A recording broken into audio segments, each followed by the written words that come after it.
Envision working day and night for a dead-end job, only to pass away from stress, but being given another opportunity at life as an immortal witch, you seek to live a quiet life. As you hunt slimes, sleep, and eat every day, 300 years fly by, and you realize you've maxed out your stats and have become the strongest being to ever live, and this draws in unwanted visitors. The anime opens with our MC Aizawa Azusa, a 27-year-old corporate slave working her life away without experiencing any romantic relationships. But suddenly one day Azusa collapsed due to overworking. Appearing before a goddess as a yellow orb, the goddess feels bad for Azusa, offering Azusa a carefree life with an immortal body. Reminding Azusa that mana will be used in her new world, the goddess sends Azusa off into the highlands, starting her off with a 17-year-old body. Having been dropped into a new world, Azusa is amazed she can read this world's language, spotting a home that is vacant and free to live in. Admiring her new body, Azusa says she looks like a witch, exploring the home only to spot a field and a village nearby. Having been given a weapon and some coins, Azusa heads out, only to run into a slime. Unsheathing her sword, Azusa slashes at the slime, but the creature simply evades, retaliating with an attack but does no damage to Azusa. Going all out, Azusa slays the slime, only to notice a gem drop from it. Heading to the nearby village, Azusa learns the village is named Flata, instructed to visit the nearby Adventurers Guild for work. Greeting the receptionist, Azusa learns that Flata village is quite peaceful, with only slimes roaming the area. The receptionist tells Azusa that the gems she acquired are magical stones and can be exchanged for money, but first the receptionist checks Azusa's stats. Azusa confirms that she has the witch class with a level of 1, but the receptionist points out how lucky it is to have immortality at such a low level. Just like that, Azusa's life consists of her taking it easy, starting each day by sleeping in only to tend to her fields. When she needs exercise, she slays slimes, aiming for 25 every day, and visits the forest occasionally to acquire the exact herbs she needs, thanks to her witch skill, only to sell them to the nearby village. After indulging in the laid-back life for 300 years, Azusa is seen tapping the slimes, curious as to how strong she's grown over time. Heading into town, Azusa is well known by everyone, having frequently treated patients with her medicine and even fighting off a plague that struck the town. Grateful to be given so much attention, Azusa exchanges her magical stones, only to be asked by the receptionist Natalie how strong she is. Having not checked in 300 years, Azusa chooses to evaluate her stats, shocking Natalie when she sees Azusa is level 99. Refusing to believe she's grown so strong by defeating mere slimes, Natalie points out Azusa has an ability that boosts her experience points earned, explaining how Azusa acquired over 10 million points over time. This is equivalent to 4,380 dragons slayed, meaning Azusa must be the strongest in the world. But Azusa states she doesn't want this attention ruining her peaceful life. Azusa asks Natalie to promise not to leak her status to anyone, heading to a nearby waterfall, only to freeze the entire location with a single ice spell.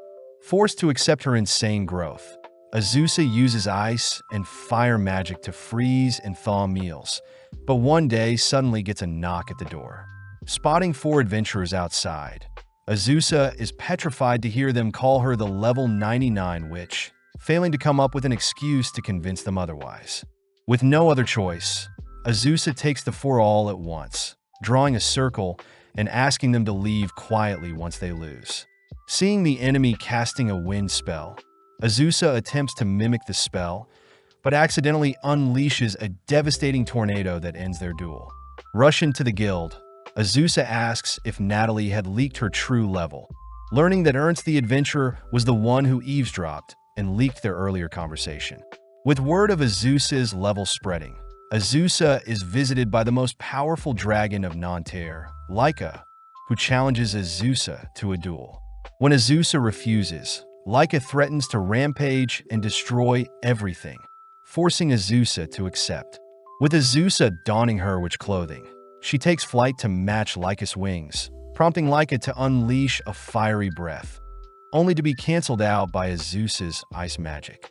Impressed, Laika dashes forward clawing at Azusa, but upon seeing Laika trying to fire off another breath, Azusa simply freezes Laika's mouth. Falling out of the sky, Laika runs around mindlessly, accidentally destroying Azusa's house, forcing Azusa to knock Laika down with a single punch. Glaring at Laika, Azusa orders Laika to repair her house, something Laika agrees to do, asking for permission to retrieve funds from where they live. With Azusa warning Laika to not lie to her, Laika hurriedly flies off, leaving Azusa to head into town, seeing as her house is destroyed. As the town praises Azusa for fending off a dragon, Azusa chooses to stay at the Flata village office, thankful to be given the guest house. Azusa realizes the girl serving her was a young girl she saved in the past, choosing to accept the town's kindness and head to the Keen Eagle restaurant. Warmly greeted by the townsfolk, Azusa orders her usual omelette and beef stew, enjoying the delectable meal as the town celebrates Azusa the Great Witch of the Highlands. Waking up the next day, Azusa receives a visitor, asking who the redhead before her is, only to be stunned realizing Laika has changed into her human form. With Azusa confirming that Laika has indeed repaid her debt, Laika shyly asks to be Azusa's pupil, horrifying Azusa as she only got so strong fighting lowly slimes. Laika states she was naive to claim herself as the strongest, wishing to work diligently like Azusa and grow stronger. Azusa realizes that Laika could take over the cooking and cleaning, immediately taking Laika as her pupil, learning that Laika was born 300 years ago as well. Returning to her destroyed home, Azusa notes how they should expand to fit more people, prompting Laika to take over as she carries over some resources, immediately working on the overall foundation and structure of their new house. As it gets dark, Laika says she'll work all night and finish in the morning, but Azusa stops Laika, demanding Laika to not overexert herself. Touched by Azusa's words, Laika is grateful to her master, both clocking out for the day, only to return in the coming days to finish up. With Azusa amazed by Laika's hard work, they rush into town to celebrate, all whilst Azusa thinks about her new life with her first pupil. With Azusa taking Laika with her to slay slimes, Laika is amazed at Azusa's speed when dispatching slimes, but is disappointed to hear Azusa only takes down slimes to train. Azusa scolds Laika for wanting to fight stronger enemies in order to boast about it, reminding Laika to take things one step at a time. But as the two collect the magical stones, a mysterious girl glares at Azusa from the forest. As the two head home, Laika offers to cook Azusa a meal, shocking Azusa seeing the plus-size dishes. As the two dig in, Azusa says they'll rotate chores, asking Laika if she has any questions for her, intrigued to hear Laika fears for the nearby village.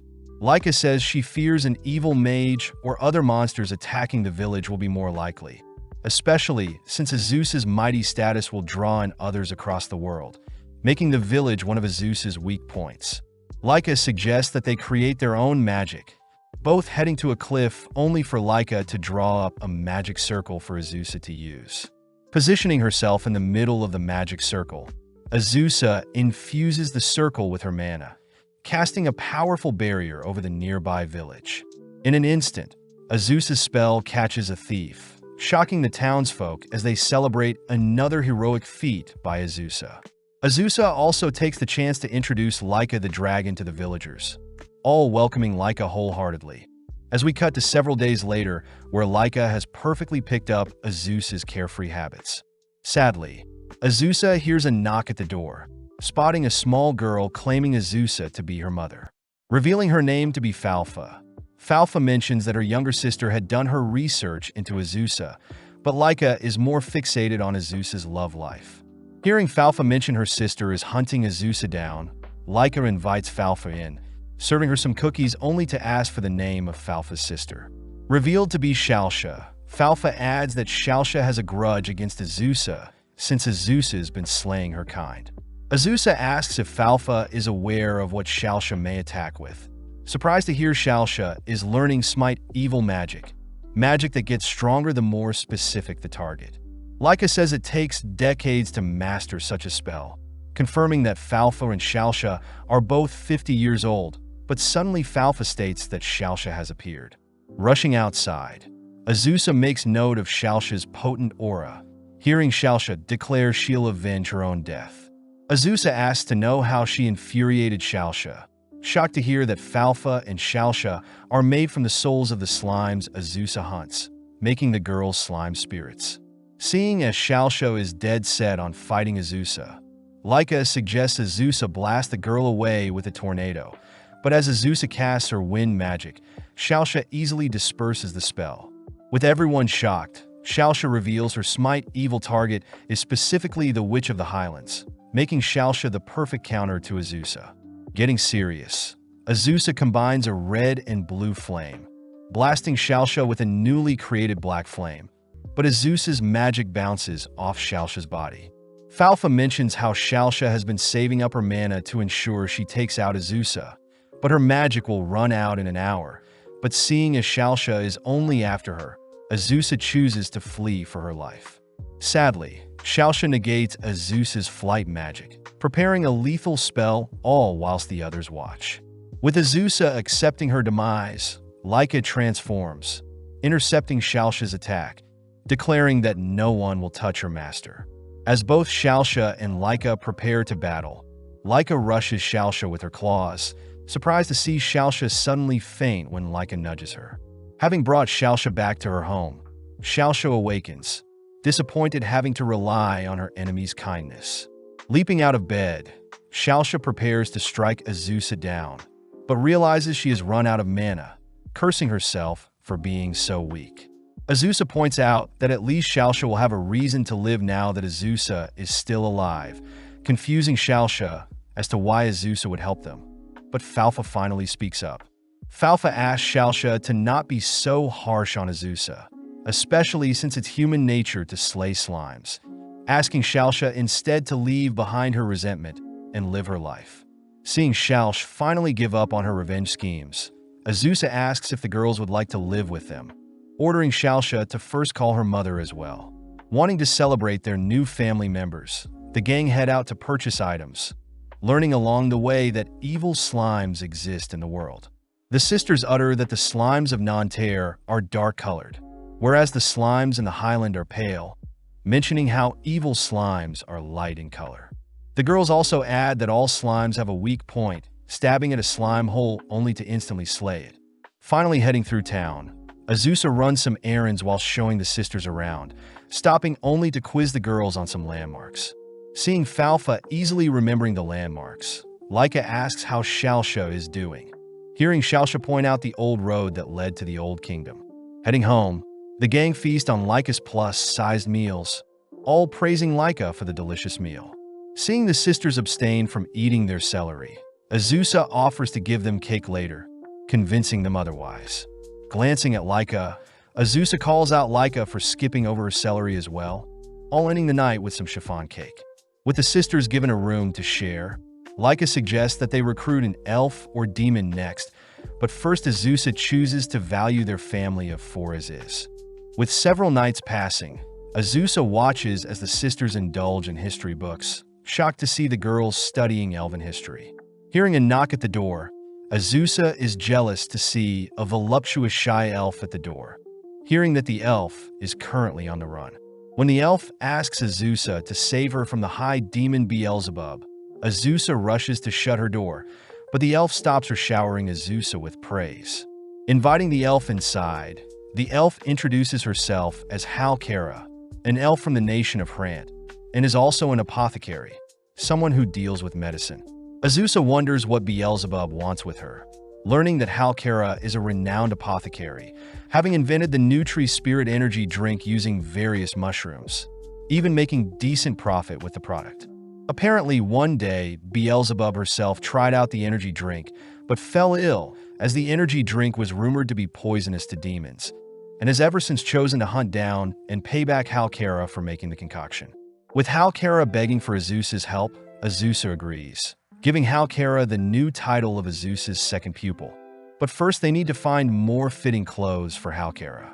Getting to work, Azusa places a protective barrier over their home, serving Halkara a standard meal that brings her to tears. Halkara reveals she had to survive on tree nuts while she was fleeing, grateful to be fed a hearty meal, only to head out to gather herbs with Azusa. Getting to work, Halkara chooses to only pick mushrooms, mentioning how she specializes in mushroom picking, pointing out how to remove the poison from said mushrooms. Heading to a nearby river, the girls grill some of the mushrooms, prompting Halkara to serve them with some fermented soybean sauce, something Azusa notes smells like soy sauce. As the girls indulge in the mushrooms, Azusa mentions how they should bring the others next time, suddenly spotting Halkara acting all giddy. Weirded out, Azusa realizes Halkara ate some poisonous mushrooms, having accidentally mixed one of the herbal mushrooms for an edible one. Sadly, Halkara reveals the side effect of the poisonous mushroom to be stimulation of the body and mind, making her laugh uncontrollably whilst also feeling lewd. Immediately leaping back, Azusa watches as Halkara begs to play, but Azusa instead blasts Halkara with a spell. That night, Halkara serves the others her mushroom dishes, apologizing for her lewdness earlier, but luckily Azusa had blasted Halkara with a neutralizing spell before things got spicy. With everyone appreciating Halkara's mushroom dishes, Azusa takes Halkara to slay some slimes with her, jealous at Halkara's peculiar techniques. Even walking through town, Halkara draws the attention of men, but Azusa finds it weird that the girls are glaring at Halkara, both heading to check out some quests at the guild. Natalie informs the girls that a generous-looking quest was added recently, having been created by Beelzebub herself, and asks for a voluptuous apothecary elf in exchange for 15 million gold. That night, Azusa deduces that Beelzebub putting up the quest must mean she is aware of Halkara's location, asking Laika to evacuate the sisters elsewhere. With Laika and the sisters immediately heading off, Azusa hopes her barrier will buy them some more time, watching as Halkara downs an energy drink to stay active. Azusa scolds Halkara for drinking so many energy drinks and eating dinner without her, but Halkara swears that she did no such thing, both suddenly turning their attention to a strange-looking fly. Azusa remembers Beelzebub is Lord of the Flies, suddenly hearing a demonic voice call out to them, only to watch as the fly transforms into Beelzebub herself. With Halkara immediately bowing her head to submit, Azusa states she knows Beelzebub had lived alongside everyone the same time Halkara moved in, having needed to confirm that Halkara was the apothecary she was looking for. Grabbing onto Halkara, Beelzebub demands Halkara do what she says, but Azusa interjects stating that they should have a duel to settle this dispute. Laughing gleefully, they both agree to head outside, but as Beelzebub spreads her wings, she accidentally flies too high, ultimately getting zapped by Azusa's barrier. Hearing Beelzebub refuse to give up, Azusa suggests that they reschedule their duel, but out of nowhere, Beelzebub begins to quiver, suddenly falling unconscious. Placing her in one of the beds, Azusa prepares a healing spell, wondering if healing magic would work on a demon, but is relieved to see Beelzebub's pain go away. Waking up, Beelzebub thanks Azusa for saving her, asking to have more of Halkara's energy drink when she is better, confusing Azusa.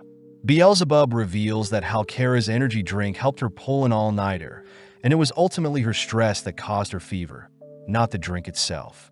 Additionally, the Nutri-Spirit energy drink is loved by the devil and all demons alike, relieving Halkara, but this news annoys Azusa.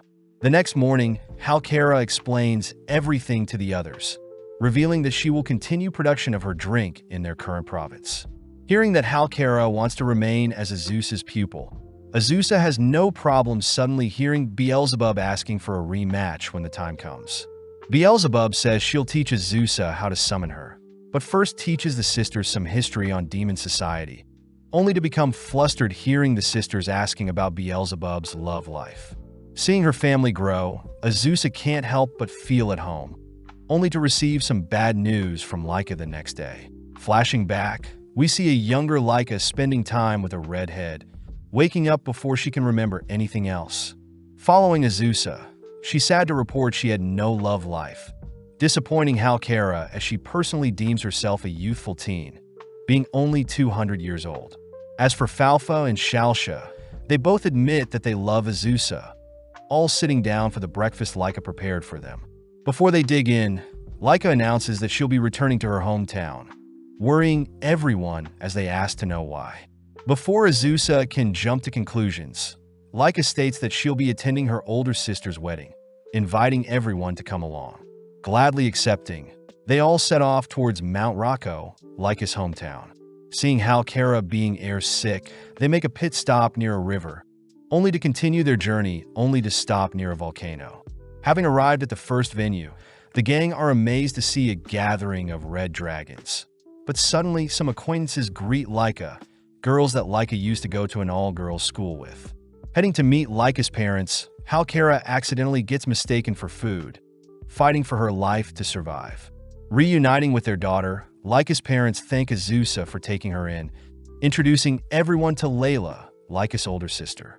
Halkara takes the chance to ask how Layla fell in love. Happy to hear it took 80 years for Layla to fall in love with her childhood best friend. With Azusa hoping that everything goes well for Layla, a sudden swarm of blue dragons appear, all blasting the surrounding area with their ice breaths. Laika reveals that blue dragons are from the Haint province and have come to crash the wedding, spotting Flatort, renowned as the bully queen of the blue dragons. Flatort voices how jealous she is not to be married even after 400 years, stating that she'll freeze over the nearby volcano. But this forces Laika's father to call for an all-out war. Seeing as it's too dangerous, Azusa suggests that they all flee, spotting Halkara playing dead, but snaps out of it when a dragon approaches. Running through the battlefield, Azusa carves a path for the gang to flee, all whilst Laika and Flatort exchange some insults. Having heard enough, the two begin brawling, all whilst Azusa and the others watch from a safe vantage point. Knowing that she shouldn't intervene in other families' affairs, Azusa chooses to lay low, but upon seeing a blue dragon attempt to freeze them, Azusa switches gears. With a single kick, Azusa sends the stray dragon flying, asking Halkara to take the sisters elsewhere, whilst she personally assists the red dragons. Following Laika, she and her father seem to be cornered, only to spot a hail of fireballs drawing the surrounding blue dragons elsewhere. Revealed to be Azusa, Azusa makes quick work of a dragon, watching as the surrounding dragons simultaneously unleash their ice breaths. Erecting a fire barrier to defend, Azusa speeds towards the attacking dragons, instantly pummeling them all to the ground. Spotting Flatort nearby, Azusa dashes in for a lethal kick, surprised to see Flatort tank the blow. Seeing Flatort firing off an ice breath, Azusa simply counters with a fireball, followed up with an axe kick that sends Flatort plummeting out of the sky. With the remaining blue dragons fleeing, the red dragons celebrate a successful victory, but Laika remembers that Flatort has still sent a separate force to freeze their nearby volcano. Heading to the nearby hot spring town, Laika is worried the tourist may indirectly get hurt by the dragon's dispute, reassured by Azusa that everything will run smoothly for her sister's wedding. Hearing commotion nearby, our duo rush up some stairs, spotting a flock of blue dragons bound to the ground by some dark magic. Realizing it to be the work of Beelzebub, Beelzebub mentions how she frequents the hot springs in town, annoyed when she stumbled onto some blue dragons threatening to run amok in town. Laika is amazed that Beelzebub bound 5 blue dragons with a single spell, learning that Beelzebub has lived for 3,000 years, reminding Beelzebub of her rematch with Azusa. Azusa takes the chance to thank Beelzebub, flustering her as she's showered with praise, only for the gang to return to the others. With Beelzebub helping to bind the other blue dragons, allowing Laika to order Flatort to return to her human form, handing Flatort a bill to cover all the damages and medical bills for the injured. Seeing Flatort refuse at first, Laika states Flatort will remain bound until she accepts, ultimately forcing Flatort to agree. Additionally, Azusa takes the chance to ask Flatort to sign a treaty for the blue and red dragons to get along, forcing Flatort into submission when Azusa gives off a menacing glare. With Beelzebub personally standing witness to the agreement of the treaty, Flatort feels defeated, exciting Azusa as she graciously thanks Beelzebub with another hug. Moving on to the second party, Azusa notices all the red dragons take their human form, but gets worried seeing Halkara stumbling around with booze in her hands. With Beelzebub joining the conversation, they all watch as Layla and her groom appear, all dazzled by Layla's beauty. Layla is glad to see Laika make so many friends, happy to hear Laika wish her the best, but is more surprised seeing Flatort giving her blessings as well. That night, Azusa and Laika catch some fresh air, leading Laika to request something from Azusa. As Laika rests on Azusa's thighs, she mentions how Layla would also comfort her when her parents scolded her, grateful that Azusa will now take care of Laika in Layla's place moving forward. With both girls returning to the party, they're disappointed seeing Halkara completely sloshed, forcing Beelzebub to hoist her away.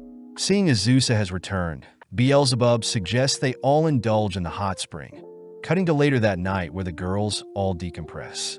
Azusa points out how Beelzebub is like an older sister. Flafa and Shalsha are her daughters. Laika is her younger sister, and Halkara is the troublesome junior. Having returned home, the gang find it strange hearing Halkara asking to do her chores earlier in the week, all convinced that Halkara has finally decided to move to Nazcute. With Halkara returning late that night, the gang throws Halkara a final goodbye party, but Halkara reveals that she is simply building another factory in Nazcute.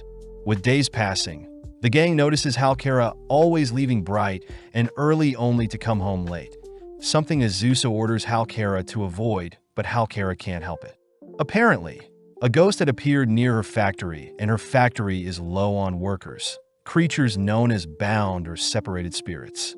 Ghosts normally pass away and can't leave their home, prompting Halkara to beg Azusa to help her, something Azusa can't refuse seeing her adorable pupil desperate.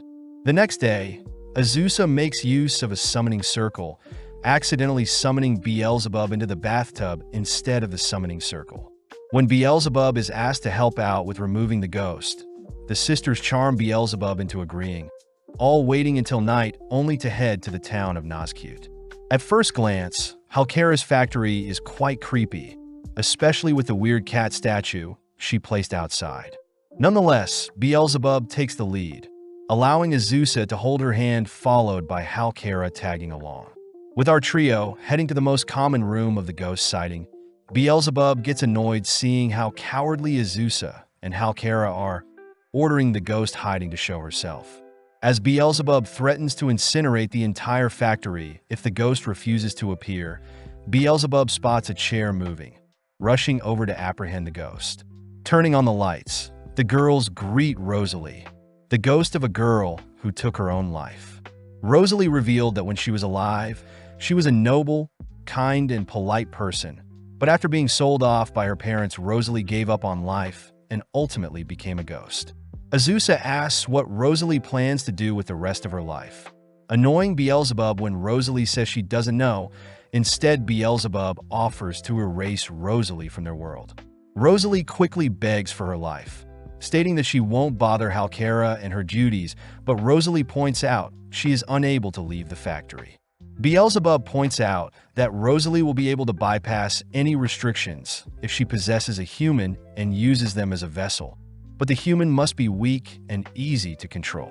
Unanimously turning to Halkara, Halkara is strapped to a chair, reminded that she is giving her body to save her factory.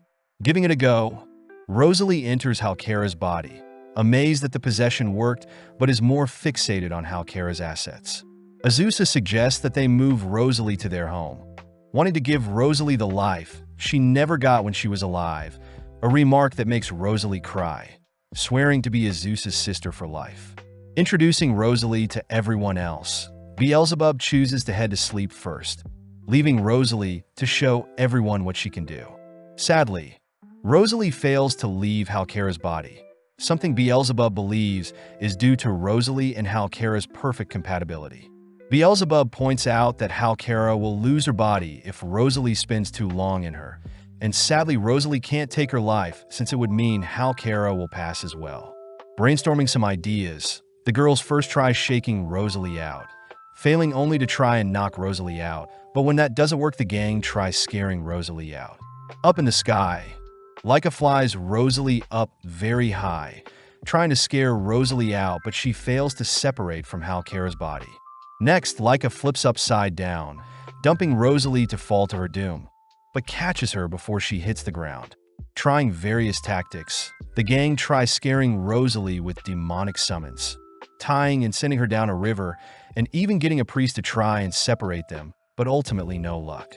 Seeing as they're running out of time, Azusa wonders if Halkera will return if Rosalie is put to sleep, pouring a glass of wine only to have Rosalie drink it. In an instant, Rosalie knocks out, allowing Halkera to reclaim her body, having not remembered anything since she was possessed. Now all the gang needs to do is wake Rosalie up as well, prompting Beelzebub to toss Rosalie into an ice bath, ejecting Rosalie from Halkera. Now officially welcomed into the family, Rosalie apologizes for causing all the rumors at Halkera's factory, but when Rosalie shows off her psychic abilities to move things with her mind, Azusa gets an idea. Heading back to Nazcute, Rosalie clears up any evil hauntings by helping to clean up the town, forever grateful to Azusa, seeing as she has found new purpose even after death. A few days later, Beelzebub announces that Azusa will be receiving a Demon Medal of Honor, praise for ending the dispute between the red and blue dragons. With Azusa accepting the award, the gang are shocked to hear the ceremony will be held in the demon realm, reassured by Beelzebub that demons are well-mannered creatures, and as long as they all show respect, there should be no issues. As the gang all collectively watch Halkera scoffing down her food, Halkera is later seen quivering at the thought of being around demons, wondering if she could fake being sick on the day. Azusa announces that they'll need formal dresses, asking if Rosalie would need to buy a new dress, but realizes that neither them nor Rosalie knows how to change out of her clothing. With Shaosha suggesting to visit a ghost specialist, the gang head to a strange hut in the woods, learning from an old man that the appearance of a ghost along with its clothes can't be changed since it's a manifestation of her past life. Heading into town, the gang wonder if Rosalie can reimagine a new outfit, something Rosalie says she can't. When Rosalie reassures everyone she'll be fine wearing the same clothes for the rest of her life, Azusa asks Rosalie to be more honest with herself, happy to hear Rosalie would like to wear a dress like everyone else. Getting to work, Azusa makes use of her create magic spell, working through the night to come up with a solution for Rosalie. The next morning, Azusa asks Rosalie to imagine herself wearing a dress, asking Rosalie to believe in her. With days passing by, Rosalie imagines a world where she has donned the dress Azusa has shown her, giving Azusa space to work on a new spell, only to have Rosalie and herself stand in different magic circles with the dress placed in the middle. Channeling mana into the magic circle, Rosalie is encased with magic, re-emerging with an outfit change fit for a ceremony. Azusa says she had worked on a spell that changed her image of Rosalie, but suddenly a massive floating creature appears, having been called by Beelzebub to pick up the girls for the ceremony. Beelzebub mentions their ride is a Leviathan, all amazed to see the creature house a building on its back. As the gang explores the luxury rooms provided, Beelzebub is proud to announce they have their own hot spring, but suddenly demands to know why one of her employees is slacking off. Apologizing and introducing herself as Vania the Leviathan, Vania gets dressed all whilst Beelzebub warns the gang not to bathe in the demon hot spring too long as the waters will melt them. Meeting back up with Vania, Vania reveals that her older sister Fatla is currently carrying them, and that Fatla and herself normally take turns to transport passengers and serve the guest meals. Vania takes the chance to announce their meals will primarily be poultry, all admiring the surrounding view as Beelzebub wraps up a tour of the building. As they all head to dinner, Vania serves up various poultry and vegetable dishes, impressing everyone as they admire the valuable ingredients used to create such dishes. With the gang decompressing in the hot spring, they all head to bed, but outside we spot Rosalie admiring the view. Looking off into the endless abyss that is the demon realm, Rosalie notices Halkera has woken up, having wanted some fresh air. Rosalie thanks Halkera once again for helping her explore the greater world, but Halkera reminds Rosalie that their family and such things are natural, heading off to take another bath before going to bed. The next morning, Azusa is glad to see everyone in such high spirits, horrified upon learning that Halkara was last heard visiting the hot spring while sleepy. Luckily, Halkara had fallen asleep under the bed.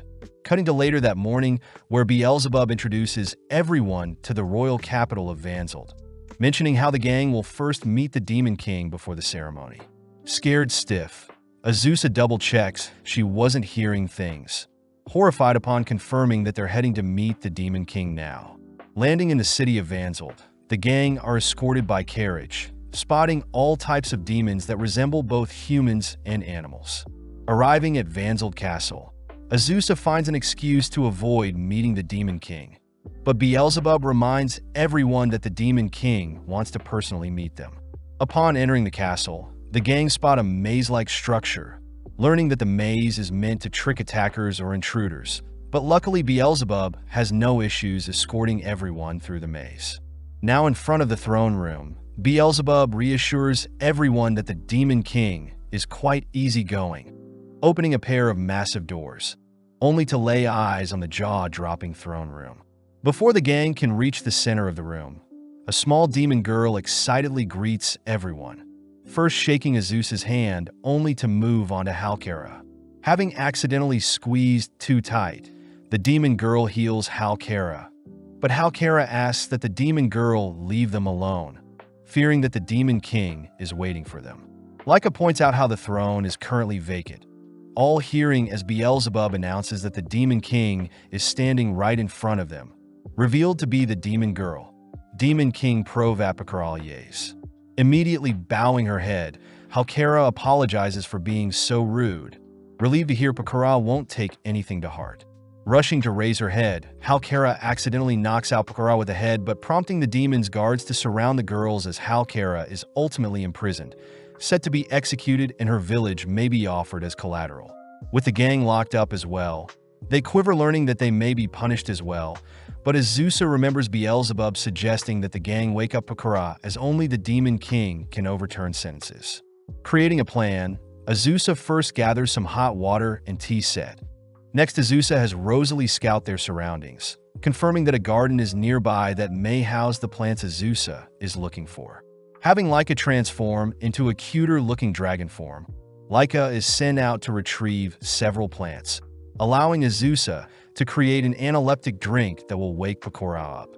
At that moment, Vania is seen clinging onto their window, having been sent by Beelzebub to relay a map for the gang to locate the sleeping Demon King. Upon hearing that Pakora is resting in the first aid room, Vania hands Azusa a devilish doctor disguise, annoying Azusa as she thinks Vania is toying with her. With Vania personally guiding Azusa through the castle, Vania notes how she didn't want to get involved, but Beelzebub had ordered her to assist. Making it to the first aid room, Vania is stopped by several high-ranking demons, demanding to know who Vania has brought, but seeing Vania struggling to come up with an alias and Beelzebub ignoring them, Azusa has no choice but to shed her disguise, announcing herself as the Witch of the Highlands. As several demons rush to restrain Azusa, Azusa instantly knocks them out with a single punch, forcing several demon mages to gather, simultaneously blasting Azusa with magic. Unfazed by the demon's magic, Azusa wipes out the enemies, impressing Beelzebub as Azusa could do some crazy things if she chooses to. Finally entering Pakora's resting area, Azusa prepares to drip-feed Pakora her medicine, but is stunned to see Pakora suddenly wakes up. Having detected a strange substance near her, Pakora had instinctively awoken, demanding to know what Azusa was trying to feed her. Hearing Azusa reassure her it was just medicine to make Pakora feel better, Pakora leaps out of bed, demanding to duel Azusa to prove Azusa is not an assassin. With Pakora wielding a sword, they both head outside, prompting Pakora to make the first move. Having dodged Pakora's first slash, Azusa speeds up, spotting hundreds of more slashes aimed at her. Seeing as Pakora is slowly dicing away at her clothing, Azusa is forced to relinquish her hat to avoid a lethal blow. Seeing Azusa running away, Pakora reminds Azusa that her elf friend's life is on the line, triggering Azusa as she dodges Perkara's barrage of slashes only to leap over her. Warning Pakora to not toy with her family, Azusa rushes in close, igniting her fist, which forces Pakora to defend with her sword. With Pokora losing grip of her blade, she is smashed into the nearby castle, realizing her blade has been shattered by Azusa's fist.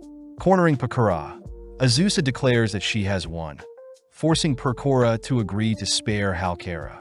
Surprisingly, Pokora deems Azusa her new sister, having always wanted a sister to boss her around, and had only tested Azusa to see if she fit the role.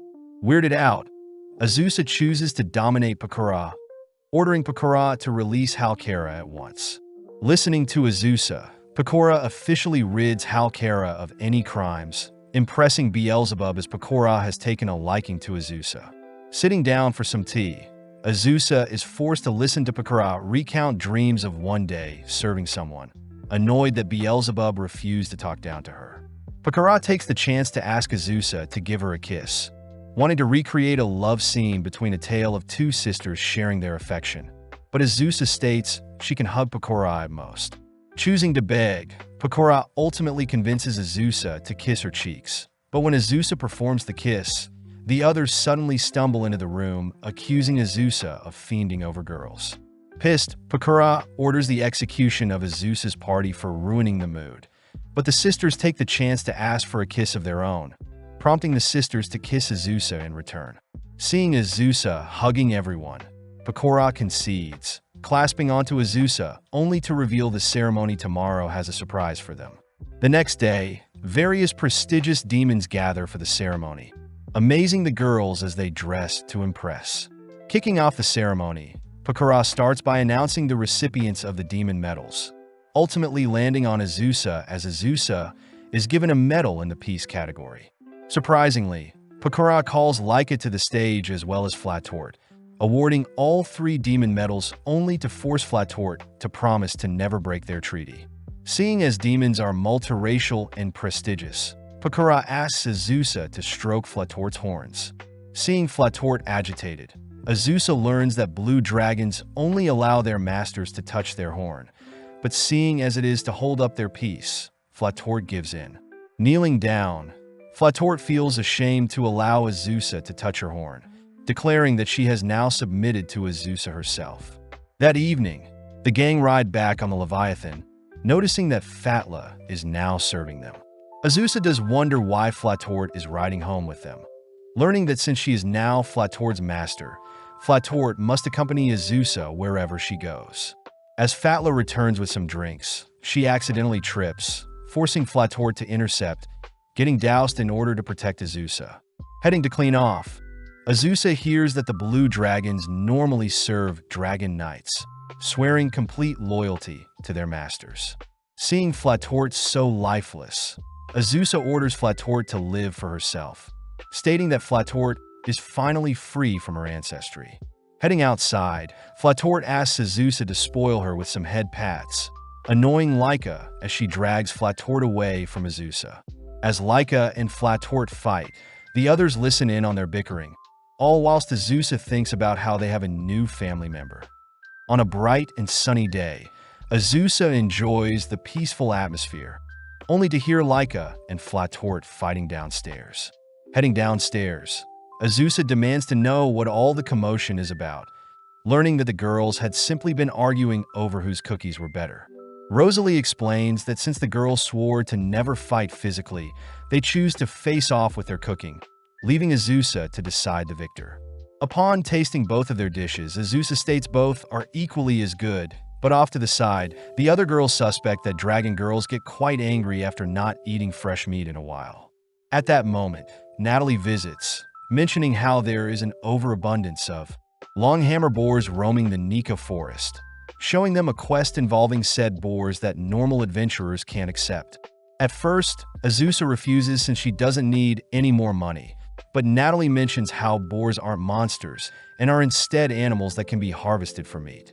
Eager to eat meat, Flatort and Laika beg Azusa to accept the quest, something Azusa can't refuse as it'll make the dragon girls less agitated around each other. Immediately setting out to the Nika forest, Flatort and Laika are in high spirits, but Azusa notes how the terrain is steep, favoring the boars. Having left the more frail girls at home, Rosalie appears to report her findings up ahead, mentioning how there are 15 boars gathered near a river. Brimming with excitement, Flatort rushes towards the direction of the boars, but ends up getting caught by the various branches, annoyed that her clothes are getting in her way. Coming up with a solution, Flatort strips, rushing towards the river only to return embarrassed, having been spotted by several female adventurers. Choosing to put back on the bare minimum, Flatort rushes back towards the river, forcing the others to give chase this time, confused to see the boars have stripped Flatort. Unable to retrieve her clothes, Flatort is forced to watch her clothes float down the river, giving in to her wild side as she takes the boars naked. As Azusa and the other girls join in, they rack up a pile of boar corpses, all sitting down to devour some roasted boar steaks. Happy to see the dragon girls satiating their urges, the gang spot Beelzebub and Vania flying by, having been sent to check out the boar situation as well, but instead retrieve Flatort's lost clothes. Seeing as there is enough for the entire family, Azusa holds a little gathering, all devouring the infinite supply of boar before them. That night, whilst everyone is fast asleep, Azusa speaks with Laika and Flatort, happy to hear the girls have calmed down after their boar hunt. Azusa learns that the girls were initially fighting to see who could spend the night with her, resolving said issue by allowing both girls to share the bed with her. Azusa states that she'll play the role of the big sister. Flatort is the middle sister, and Laika is the younger sister. As the girls head off to sleep, Azusa awakens in the middle of the night, noticing the dragon girls have vanished only to discover they've snuck off to have a midnight snack. Heading over to Halkera's Nazcute factory the next day, Azusa is praised for helping out at the factory, overhearing some of the workers mention that someone is impersonating and claiming to be the Witch of the Highlands. Reporting the news to the others, the girls immediately call the execution of this imposter, but Azusa says she simply wants to point out the wrongdoings of this impersonator. Splitting up, Azusa and Laika head west, noticing some sort of event happening, but Laika suggests they visit a tavern to get some intel. Upon entering the tavern, the girls are called pigs by the owner, realizing the theme of the bar is for sadistic women to insult their customers, something that their customers deeply enjoy. When Azusa asks the store owner for some intel, Azusa and Laika are forced to work a bid in exchange for the information, both taking turns insulting the customers. Having completed their agreement, the girls are told to head north, noticing a crowd forming in town. Upon confirming that the crowd have gathered around the impersonator, the girls listen in as an older lady claims herself to be the Witch of the Highlands, yet she is unable to give the crowd any medicine. Taking center stage, Azusa calls out the old lady's lies, demanding the lady challenge her, but suddenly realizes the old lady has fled. With Laika helping track down the lady, Azusa chooses to cast a binding spell, forcing the imposter to shed her disguise, revealed to be a young girl. Returning to her home, the young girl introduces herself as Ino the Witch, someone who also dabbles in medicine creation. Ino shows her some mandragora pills she's invented, meant to release exhaustion and eye strain, but Azusa wonders why Ino doesn't sell her products to the public. Ino states that as a witch, she doesn't want to draw too much attention to herself, suggesting that someone else should help market and sell the product. Laika points out how inconsistent Ino is, wanting to remain humble as a witch yet make a living by selling her product, but Azusa helps clear up the misunderstanding. Azusa states that although Ino is a witch, she is still human, meaning her contradictory morals are to be expected. Amazed that Azusa understands her, Ino cries that she wants people to recognize her talents, wishing for the day a bronze statue of herself is created in her hometown. Happy to see Ino so honest, Azusa chooses to help Ino out, cutting to the next day where the gang visit a marketplace, spotting Ino all dressed up to sell her product, having disguised herself to avoid the stage fright. At the same time, Azusa spots Laika and Flatort selling her cookie for profit as well, weirded out to see the sadistic tavern owner has set up shop as well. With Ino's store popping off, we cut to several days later where Azusa is happy to hear Ino's pills are slowly growing in popularity, making Halkera wonder if there is a business opportunity to be made. As Azusa whips up a meal for the family, she is suddenly called by Shalsha, both rushing upstairs only to spot slime has invaded their home. Before Azusa can slay the slide, Shalsha reveals that the slime is Flafa. having just woken up to see her sister has become a slime. With the gang gathering around Falfa, they rack their brains for a way to turn Falfa back, wondering if Falfa can simply transform back to her human form.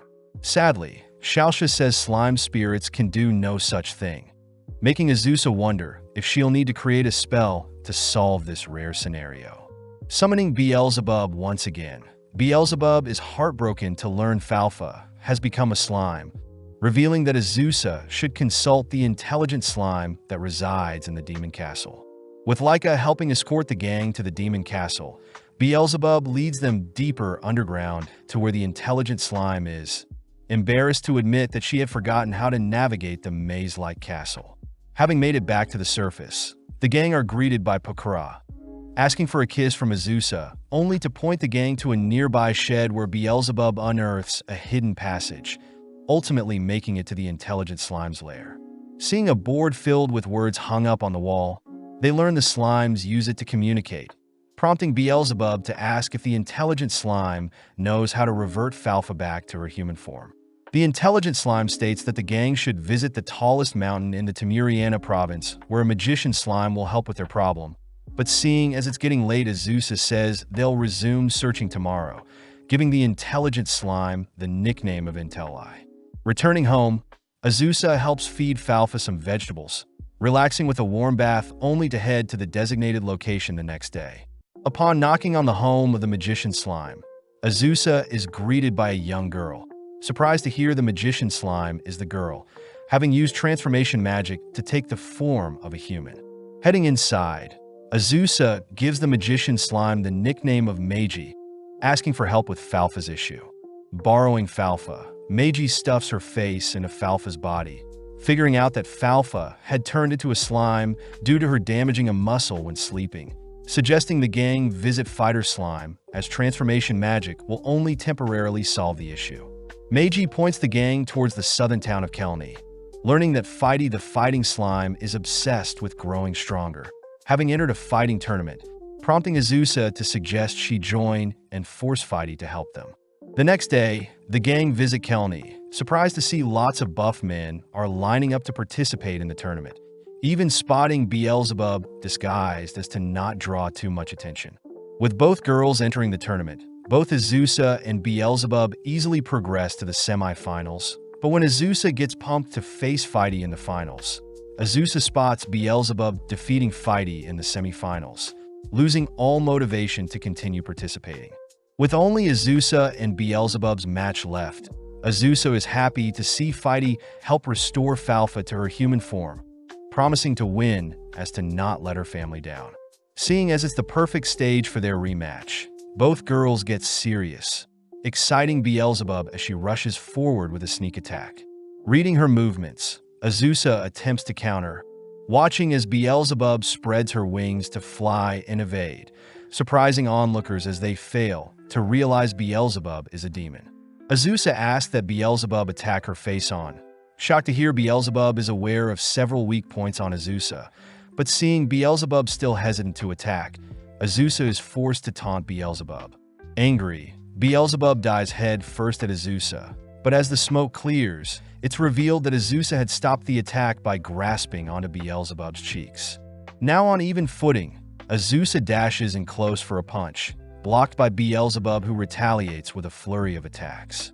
As both girls exchange equal blows, Beelzebub declares Azusa as a worthy rival, but Azusa can't help but notice Beelzebub growing weaker the longer they fight. Not wanting to finish off Beelzebub, Azusa suddenly hears Falfa proudly cheering her on, giving her the strength to finish the duel. As Beelzebub charges in for the finishing blow, Azusa slips her punch, finishing Beelzebub off as Azusa is declared the ultimate winner. With Beelzebub admitting defeat to Azusa, she asks for another duel in the future, pointing out how her victory today has given her more attention. That evening, Azusa thanks Fighty once again for curing Falfa, surprised to hear that Fighty is obsessed with growing stronger and earning lots of money. Fighty takes the chance to ask to be Azusa's student, amazed to see Azusa decimate her opponent even without any martial arts knowledge. When Azusa refuses, Fighty's asked to at least have a duel, both heading outside for their match. Before Fighty can land a punch, Fighty senses Azusa's aura, realizing that Azusa had slain countless slimes in the past. Having fallen unconscious, Fighty wakes up realizing a slime like her is not worthy to be Azusa's student, suddenly noticing Beelzebub showing up. Fighty instead asks to be Beelzebub's student, who is forced to take Fighty in upon seeing Azusa and the slime sisters begging her to. Several days later, the gang are shopping in town when they stumble onto a poster mentioning that the famous minstrel Shifunoya is visiting Flatta. Sadly, none of the girls know Shifunoya. Turning to Flatort, Flatort reveals that Shifunoya is a talented minstrel that only plays in the capital, piquing Azusa's interest. Heading over to Shifunoya's gig, the crowd admires the minstrel's furry tail and fluffy ears. Out of nowhere, Shifunoya begins playing rock music at an extreme volume, scaring the crowd away as Flatort reveals Shifunoya's type of music is mainly death-style music. Flatort admits that Shifunoya isn't as famous as most minstrels, both watching as Shifunoya puts her heart and soul into her performance, only to realize Shifunoya had fallen unconscious having been starving. Taking her home, the gang watches as Shifunoya eats her fill, only to wash up, officially introducing herself as Cuckoo the Almiraj.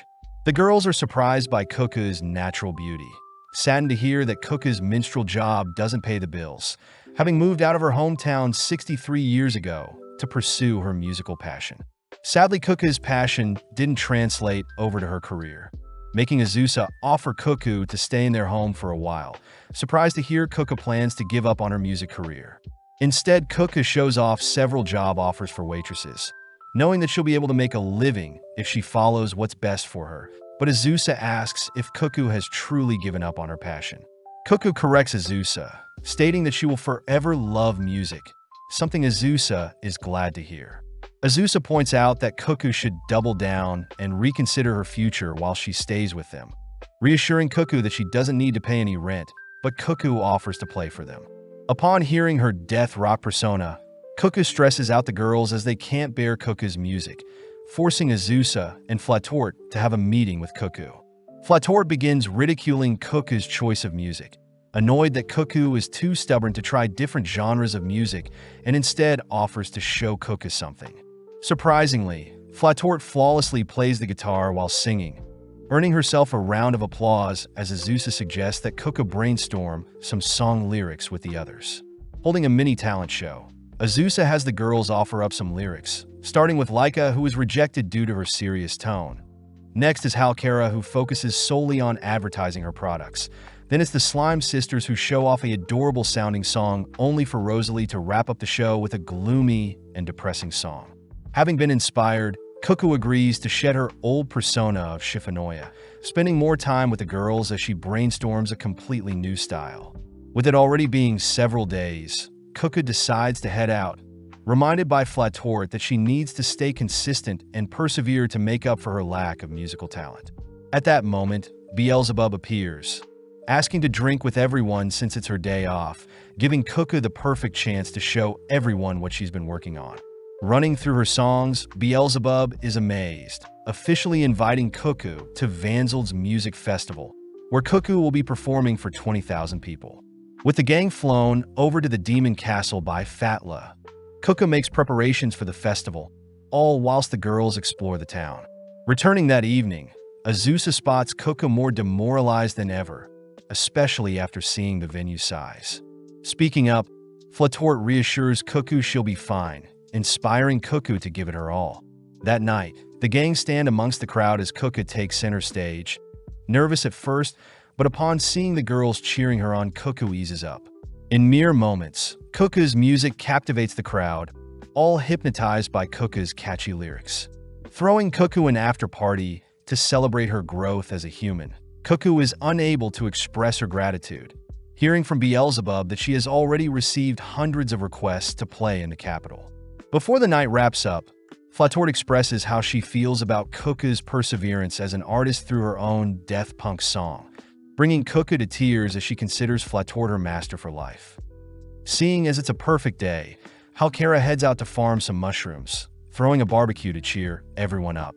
As Azusa devours the delectable mushrooms, she suddenly hears Halkara describe the dwarf mushroom she just ate to be poisonous, suddenly falling unconscious. Having woken up, Azusa is shown to have shrunk, ordering Halkara to figure out a way to turn her back. In the meantime, the girls take turns playing and admiring how adorable Azusa is, forcing everyone to adapt to this new child in their family. The next day, Laika serves Azusa a child-sized meal, asking for permission to pet her. With both Laika and Flatort stroking Azusa, we cut to later that day, where Rosalie asks to comb Azusa's hair. Seeing Azusa so tiny, Rosalie points out how Azusa is like a doll, only for Halkara to interrupt them, apologizing since she hasn't figured out a solution to turn Azusa back. With no other choice, Azusa summons Beelzebub, immediately adoring Azusa's miniature size. With Beelzebub agreeing to help, both the Slime Sisters accompany Azusa, all riding on the Leviathan to the demon realm, all whilst Beelzebub indulges in the girl's cuteness. Walking through the castle, Azusa fears Pakora will learn of her tiny form, suddenly picked up as Pakora hugs Azusa tight. Pakora divulges that in the demon realm, a world tree contains pharmacists that should have the knowledge to cure any disease, suggesting Azusa climb said tree. Azusa hears that the world tree is hollow, is like a complex maze, has 108 floors, and is filled with wild animals. Seeing as she has no choice, Pakora asks for Vanya and Fatla to escort Azusa, all three immediately heading out. Upon entering the entrance, they note the dungeon-like structure, but are shocked to see the first floor has been converted into a tourist store with a sign pointing to an elevator to the 10th floor. Fatla mentions how coins are demon currency, and the higher people want to go the more expensive, pointing out how wolves can be seen roaming the 11th and 12th floors. With Vanya purchasing the trio some famous deep-fried buns, the gang ride the elevator to the 11th floor, noticing they need to pay 500 coins as they want to see the wildlife. Paying the coins, the gang head into the jungle area, suddenly surrounded by wolves. But as the wolves pounce on them, it's revealed that the wolves are tamed, having detected that their visitors are quite strong. Azusa hears that there will be an elevator to the 17th floor and another one on the 19th floor, shocked to hear the outrageous prices needed to ride the elevators, hearing that the world tree had been intentionally converted into a dungeon to force people to use the elevators. Having made it to floor 38, the trio rests for the night, choosing to indulge in a hot spring. The sisters take the chance to thank Azusa for this experience. Having only visited the world tree when they were younger, all three agreeing they'll aim for floor 84 tomorrow. Just as promised, the gang progress smoothly through various mazes and terrain, resting on floor 84, only to encounter some sloths on the next floor. With the girls taking turns to fight and scare away the sloths, they continue to progress up the tree, passing floors 89, 96, 102, finally reaching floor 107. Upon opening the floor's gate, the girls admire the view, prompting Vanya and Fleisha to reminisce on memories with their family, having climbed the tree when they were younger. Finally, at floor 108, Azusa asks the receptionist for medicine to cure her dwarfism, shocked to hear Eno's Mandragora pills cure the curse. Spotting Eno nearby, Eno mentions how wyverns can be used to ascend the tree in an instant, annoying Azusa as she confronts Pakora, innocently stating that she had forgotten to tell Azusa about the wyvern and the pills. Instructed to take the pills in front of everyone, Azusa slowly begins reverting to her true size, suddenly realizing that her normal body is bursting out from her child clothing. Realizing Pakora was teasing her, Azusa drags Pakora into the bath with everyone, scolding Pakora for playing pranks on her. Atoning for her sins, Pakora takes the chance to ask if she can fondle Azusa's breast, chasing Azusa around the bath as the others watch the girls arguing. In the next couple of days, the girls head into town, hearing that the town is holding a dance festival for the next 2 days. Azusa admits she only recently found out about this yearly festival, having distanced herself from the town in the past 300 years, but believes it would be fun to explore, seeing as she has a family with her. Stopping at a bar, Azusa notes that Halkara can make drinks, Laika can cook, and the Slime Sisters can serve customers, giving Azusa the idea of creating their own coffee shop for the festival. Rushing to take everyone's measurements, Azusa hands out maid outfits for everyone, adoring the Slime Sisters but shuns Halkara for not fitting into her outfit. As for Flatort, the gang can't help but admire her perfect fit, prompting Azusa to cast transformation magic on Rosalie so she can fit in. Finally, Laika reveals her own stunning fit, all heading inside to brainstorm a menu. But Azusa immediately refuses to allow Halkara to serve any of her products at their shop. Hearing the Dragon Girls fighting, Azusa shoots down Laika's omelet eating challenge idea along with Flatort's all-you-can-eat meat course, choosing to come up with the menu herself. As the girls work together to convert their home into a coffee shop, they head into town that evening, all handing out flyers in preparation for the opening of their witch's house. Waking up bright and early, Azusa becomes speechless seeing the endless lines of customers, rushing the girls to get ready as Azusa announces their grand opening. Upon seating the customers, the girls get to work, all individually drawing the attention of each customer as they each show their own unique gifts and talents, pumping Azusa up as she sees the customers are enjoying the food and atmosphere. With Shalsha manning the cash register, Azusa watches as the girls speed up the service, only for Azusa to notice Beelzebub has lined up. Angry that Azusa didn't personally invite her to her store, Beelzebub heads out back, donning her maid outfit only to help the girls with the influx of customers.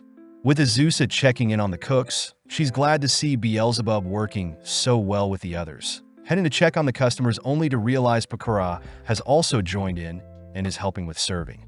Additionally, Azusa notices that Flata and Vania are assisting the cooks, also taking over as managers to ensure a smoother workflow. With Fighty, Ino, and Cuckoo also showing up to help with service, Azusa closes up the store as Natalie herself finishes her meal. With Pakora and the Leviathan sisters leaving, the gang clean up, all celebrating a successful day, as Azusa reflects on how much she's changed since she's met everyone. In the morning, Azusa and Laika return to their usual routines, hunting slimes only to make plans to attend the final day of the dance festival. The season ends with the girls all offering to show Azusa their dance skills, only for Azusa to hear a knock at the door, graciously greeting their next visitor. Continuing from the previous season, we follow the girls going through their morning routine, with Azusa waking up bright and early only to head outside passing by Rosalie. After washing her face with Shalsha and Falfa, we see Laika preparing breakfast whilst Rosalie sets the plates, eventually handing the cooking tools over to Azusa. Checking on Flatort, Azusa hurries Flatort out of bed, all finally sitting down together as a family for their usual breakfast. The girls compliment Laika's new bread recipe, a recipe Laika reveals has both honey and cheese to give the sweet and salty taste. Seeing the sunny day, Azusa says she'll be traveling south today, asking Laika to give her a ride, prompting Halkara to utter she'll come along to gather mushrooms. Rosalie wonders why Azusa is visiting the south, hearing that Azusa is in need of some herbs to make more medicine. But as we cut to later that day, we see our trio standing in a wheat field, exciting Azusa, as this means she'll get to savor rice in this world as well. Turning to the side, Azusa asks what plants are growing besides the wheat, surprised to hear that red bean plants are also quite abundant, resembling Azuki beans from a previous life. Getting an idea, the gang return home with items they've gathered, leading Azusa to announce she'll be making something sweet for the Slime Sisters. First, Azusa will use the beans to make red bean paste, and seeing as the Slime Sisters along with Flatort are asleep, the girls hurry to surprise them. Working together, the girls knead some dough, boil the red beans, shape and stuff some buns only to steam the red bean buns. Sadly, upon inspecting their work, the girls are weirded out by the strange-looking buns, making Azusa wonder how they can fix things.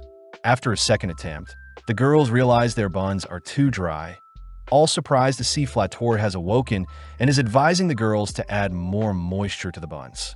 Azusa declares they'll continue to try until they succeed, all taking roles to help craft the dessert. But this time as Azusa opens the steam basket, the girls celebrate seeing as they've succeeded.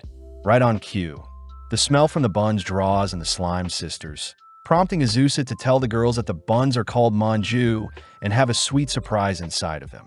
As the sisters bite into the fluffy treats, they both exclaim how sweet it tastes, relieving Azusa as her hard work paid off. With the other girls digging in, Halkara wonders if they could sell the buns, all whilst the slime sisters comment that the buns look like slimes, giving Azusa an idea. Moving forward in time, we see Azusa set up a mini stand in town selling her new slime buns, an item that attracts the townsfolk along with Natalie herself. Falfa takes charge by giving out some free samples, managing to please Natalie and several others, and this ends up convincing the customers to swarm the stand, all demanding to bulk buy boxes of the buns. As the girls get to work packaging and handing out the buns, we see off to the side Natalie and two others utter that Azusa is quite the merchant, having run a successful coffee shop, and is now serving buns, freaking Azusa out as she is meant to be playing the role of a witch, but seeing her family excited to run a stand, Azusa reasons it's fine. That evening, the girls toast to a successful day of sales, all impressed at their store being a hit, but Halkara brings up the idea of having stamp cards to help draw and repeat customers. Seeing the stamp card, Xiaoxia utters that the stamp card belongs to the goddess Megamega, being quite popular nowadays, seeing as the goddess tends to meet people in person, and this usually brings good fortune to those who meet her or attend her shows. Azusa also hears that goddess Megamega also agreed to partner with Halkara's drink brand, but upon seeing a poster detailing Megamega's next show will be in the capital, the gang decide they'll check out the goddess themselves. In the provincial capital of VIDZ, it turns out that Azusa, Halkara, and Xiaoxia are the only ones interested in meeting the goddess, but Xiaoxia in particular seems to be brimming with excitement. Azusa takes the chance to ask what gods Xiaoxia love, prompting Xiaoxia to begin lecturing the girls on the existence of gods and when they were first discovered 1500 years ago. But as the trio continue through town, they all spot hundreds of flyers for Megamega's show. Heading to the event venue, the trio are seated amongst the crowd, but as the room lights go dim, the crowd begins to roar, all holding up Megamega memorabilia. With the curtains opening, Azusa suddenly spots a familiar-looking face ascend the stage, screaming out loud as Azusa realizes Megamega is the goddess that reincarnated her. Megamega is happy to see Azusa is doing great, but hearing a crowd member ask why Megamega has descended to their world, Megamega explains that high-ranking gods govern multiple worlds, whereas a low-ranking god like herself governs a single. Megamega declares she'll make sure her world is the happiest, garnering cheers from the crowd. Megamega encourages everyone to collect stamps on their stamp cards by helping others or doing good, and once the stamp card is filled, they should start over and continue doing good things, something Azusa agrees is quite righteous. As the event ends, Azusa is asked to have a private chat with Megamega, choosing to separate with the girls only to head toward the goddess's green room alone. Deep in thought, Azusa wonders if her immortality along with her witch status is something the goddess wants to speak to her about, beginning to panic as she doesn't want her current life to change. Upon entering the goddess's room, Azusa begs Megamega to allow her to continue living in this world, something Megamega is more than happy to allow. That evening, Laika picks our trio up, but the girls wonder what Azusa spoke about with Megamega. Azusa says their chat wasn't too important, but as we flash back, we see Megamega confessing to being demoted as a god, having been punished for reincarnating Azusa with an immortal body, something that horrifies Azusa. Megamega says she is now a local administrator in this world, and that is the actual real reason she is living amongst the humans, demanding Azusa keep her secrets in exchange for some stamps in her stamp card. At home, Azusa is seen with 3 stamps having accepted the goddess's bribe, but surprisingly the Slime Sisters give Azusa another stamp each, inspiring the other 4 girls to all voice how grateful they are that Azusa gave them a home, all giving Azusa a stamp each. As the girls spend the rest of the night cutting out stamp cards for themselves, Azusa voices how lucky she is to have such a loving family. The next day, we see Azusa cash in some magic stones, receiving 12,000 gold only to hear that their slime buns sold out again. Azusa reassures Natalie that she doesn't want to get rich, but Natalie remembers to give the Slime Sisters a letter, exciting the girls as they cry that there is a World Spirit Summit. At home, Xiaoxia explains that the Spirit Summit is held at the bank of Nanterre Lake, and the Slime Sisters were invited because they're slime spirits.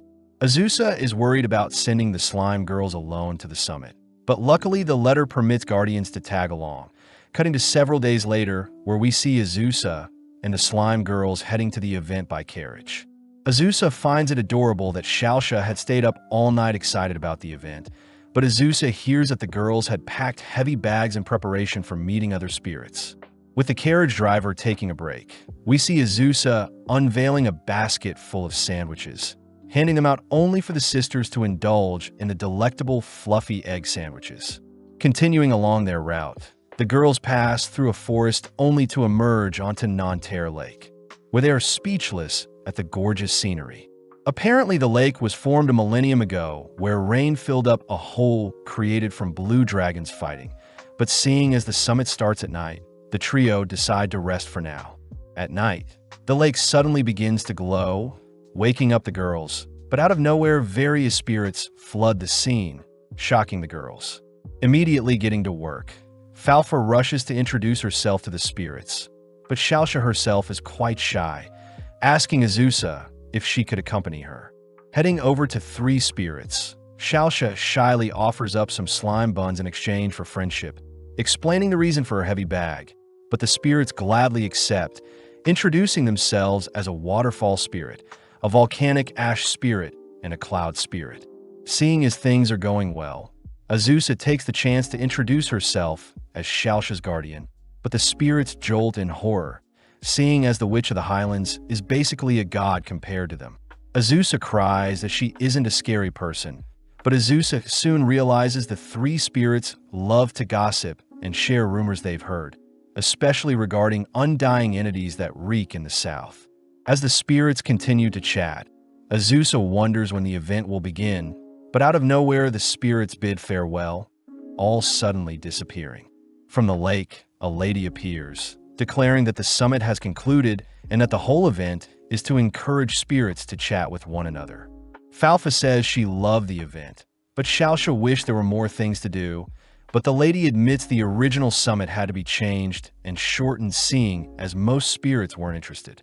The lady apologizes for the late introduction, introducing herself as Yufufu the Droplet Spirit, uttering that she was the one who sent out the invitations. Yufufu says she was excited to meet the Slime Sisters, inviting the girls over to her home, only to serve up a meal for the gang as they chat. With the sisters knocking out first, Yufufu serves Azusa some tea, only to have a private chat with her. Yufufu admits she wanted to speak with Azusa herself, having heard that Azusa has created a family where many girls can rely on her, but Azusa herself seems quite lonely at times as she doesn't have anyone to rely on. Pulling Azusa in for a hug, Yufufu offers to be Azusa's mother, commenting how proud she is for all Azusa's done. Just like that, Azusa heads to bed only to awaken the next day, greeting the Slime Sisters. But Azusa gets embarrassed seeing as her clothes are wet, something Yufufu admits to doing, seeing as Azusa got wet when she hugged Yufufu, the Droplet Spirit. With the trio departing, Azusa is glad to have found a mother figure in her life. But as they all head home, Azusa wonders why Pecora and the others are in her home. Pecora innocently asks to try Azusa's slime buns, feeding Azusa some cookies she baked herself, only to celebrate seeing as Azusa loves her cookies. Azusa learns that Pecora and the girls are visiting as they were investigating sightings of undeads nearby, still not too sure whether these creatures are ghosts or demons, and seeing as the demons govern them, Pecora and the girls are here to ensure the humans don't run into them and attack them. Pecora asks Azusa to help them, annoying Azusa, but with Rosalie and the Slime Sisters convincing Azusa otherwise, Azusa, Beelzebub, and Vania all head into town. With a few minutes passing, we see Fatla flying over town only to sprinkle various flyers offering up a reward to anyone that can point the girls towards the undeads, a tactic Beelzebub and Pecora came up with, seeing as it would take too long if they did it themselves. At the same time, we see Fighty arrive on the scene, having been ordered by Beelzebub to hand out flyers as well, but Azusa worries that Fighty is pushing her body too much and is too desperate for money. That evening, Fighty refuels, all whilst Beelzebub seems embarrassed seeing as her flyers have not given them any leads, But upon reading that undeads never age and appear dead and alive, Azusa remembers the rumors about entities being spotted in the south, discussed amongst the three spirits. Immediately heading south, the gang stumble onto a village, remembering that undeads love rotten fruit, but upon seeing an older lady carrying around some rotten fruit, the gang decide to follow her. The lady is seen visiting a house, calling out to Pondeli, but the person that answers the call seems to be an exhausted cat girl, having stayed up all night. Seeing as Pondeli isn't what they're looking for, Azusa suddenly finds something strange about how the girl is speaking, all waiting for the lady to leave only to knock on the house themselves. Azusa pretends to be delivering something, prompting Pondeli to open her door, suddenly freaking out seeing strangers, but Beelzebub has already wedged her feet between the door. Beelzebub declares Pondeli to be the undead she's looking for, but when Pondeli denies the claim, Beelzebub threatens to cast a purifying spell on her to check. Pondeli eventually gives in, inviting the gang into her home only to admit she has been an undead for 40 years, having originally lived in the capital. Pondeli states that she spent too much time lazing around and eventually forgot to eat and passed away, but luckily Pondeli magically became an undead. Pondeli is grateful that she now has all the time in the world to laze around and not work, even choosing to monitor the gravestones nearby to ensure they don't fall over, but the girls still point out how pathetic Pondeli sounds. Pondeli utters that a downside of being an undead is that she has no one to play with as her friends all grow up and leave her, but Fighty mentions how training alone is a must to get strong. Butting in, Beelzebub declares Pondeli must move to the fortress city Vanzeld in the demon realm, seeing as undeads must live under the jurisdiction of the demons, plus Pondeli can make friends whilst living her new life. Hearing that she'll have to get back to work, Pondeli refuses to leave, but Beelzebub challenges Pondeli to a game, and if Pondeli loses, she must obey Beelzebub. Sadly, Pondeli easily destroys Beelzebub, but Azusa suddenly gets an idea, suggesting that Pondeli set up a gaming store in the demon realm. That way Pondeli can make money gaming, whilst resting when there are no customers, an idea that satisfies all parties. With several days passing, we see Pondeli in her new store within the demon realm, thanking Azusa for inspiring her to pursue her dreams. As Laika and Halkara battle each other in a card game, Pondeli says she specially created a game called Ket Keto. Azusa is amazed by Pondeli's entrepreneurial feats, distracted to see the Slime sisters indulging in the card game as well, but Azusa wonders why Fatla and Vanya aren't with Beelzebub. The girls state that Beelzebub is busy dealing with government stuff, something Azusa can't picture, but Fatla says Beelzebub is actually quite competent to have held the title of Minister of Agriculture for several years. Seeing Azusa curious, Fatla offers Azusa to visit Beelzebub while she's working, all immediately heading to the Department of Agriculture, all whilst Azusa conceals herself with a stealth spell. The Leviathan sisters ask Azusa to not get caught, all heading into a busy office that reminds Azusa of her past corporate job. But suddenly the girls spot Beelzebub commanding the room. Beelzebub flawlessly resolves issues one at a time, something that amazes Azusa. But out of nowhere, Beelzebub marches towards Vanya, pointing out how Vanya made a mistake on one of her jobs. Facing Fatla, Beelzebub asks how her slime daughters were, something that annoys Azusa, but the girls quickly rush to conceal Azusa's voice, prompting Beelzebub to declare she'll finish her work quickly and spend her free time with the Slime sisters. As the Leviathan sisters work through the day alongside Beelzebub, Azusa can't help but get bored and hungry, accidentally drawing Beelzebub to her location in the room. But once again, Fatla manages to cover for Azusa, instead mentioning how she bought new flowers for the room. Seeing as it's lunchtime, Vanya arrives with specially prepared box lunches, unveiling 4 lunch boxes for the gang, but Fatla quickly rushes to cover them up, realizing that it may give away Azusa's presence. Smirking, Beelzebub nonchalantly glares in Azusa's direction, pointing out how strange it is that there was a 4th lunchbox, choosing to tease Azusa as she prepares to give away the 4th lunchbox, ultimately making Azusa reveal herself to claim her lunch. That night, the entire gang visit Beelzebub, impressing the girls as Beelzebub's minister title isn't just for show, something that flusters Beelzebub hearing all the praise.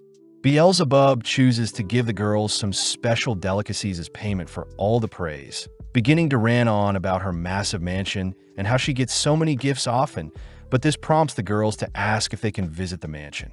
Caught off guard, Beelzebub gets called out by Azusa for lying to impress her family, but Beelzebub snaps back, declaring that she'll invite them over. The next day, the girls stand before Beelzebub's massive mansion, all surprised by Beelzebub's vast wealth. But as the girls try calling out to Beelzebub to let them in, Flatort chooses to ring a massive bell attached to the home. Finally appearing, Beelzebub guides the girls past her front gate, only to show them around the place. First, the gang visits the dining hall, all served a dessert that is quite popular in the West Street, one that resembles tiramisu. Beelzebub says she'll serve the girls some tea to complement their meal, but the girls wonder why Beelzebub doesn't just ask her maid or butler, something Beelzebub struggles to explain. Seeing the Slime Sisters get antsy about exploring the place, Beelzebub agrees to continue the tour, visiting the kitchen, a bathhouse area, and golden toilet room. When Beelzebub shows the girls the kitchen and bathhouse again, Azusa calls Beelzebub out for showing them the same rooms, but Beelzebub tries asking the girls to leave. As the girls refuse to leave, Beelzebub ends up taking them to her bedroom, a room the girls point out is quite small, but Beelzebub says she prefers it that way. The girls wonder what is on the other 2 remaining floors of her mansion, prompting the slime girls to gleefully head upstairs to explore the remainder of the rooms, only to freeze in place upon discovering an abandoned room. With the other girls uncovering the web-filled rooms, Beelzebub admits that the mansion she has is too big for her, so she only uses the first floor. Beelzebub says she was originally born a commoner and is not used to such fruitful living, and when the Demon King appointed her as a minister, Beelzebub was given the mansion and didn't know what to do with such vast land. Beelzebub refused to hire maids as she wants to maintain the house herself. But Leica says not using the mansion at its fullest capacity would be a waste, declaring that she has a plan to speed up their cleaning process. Turning to face Flatort, Leica challenges Flatort to a cleaning battle, something that fires Flatort up as she declares she'll clean the 3rd floor, whilst Leica is in charge of cleaning the 2nd floor. As the Dragon Girls start their duel, the others wonder where the Slime Sisters are, freaking Beelzebub out when she hears that they're in the garden. Heading outside, the gang are horrified by the forest growing into their backyard, all agreeing to split up and search for the Slime Sisters.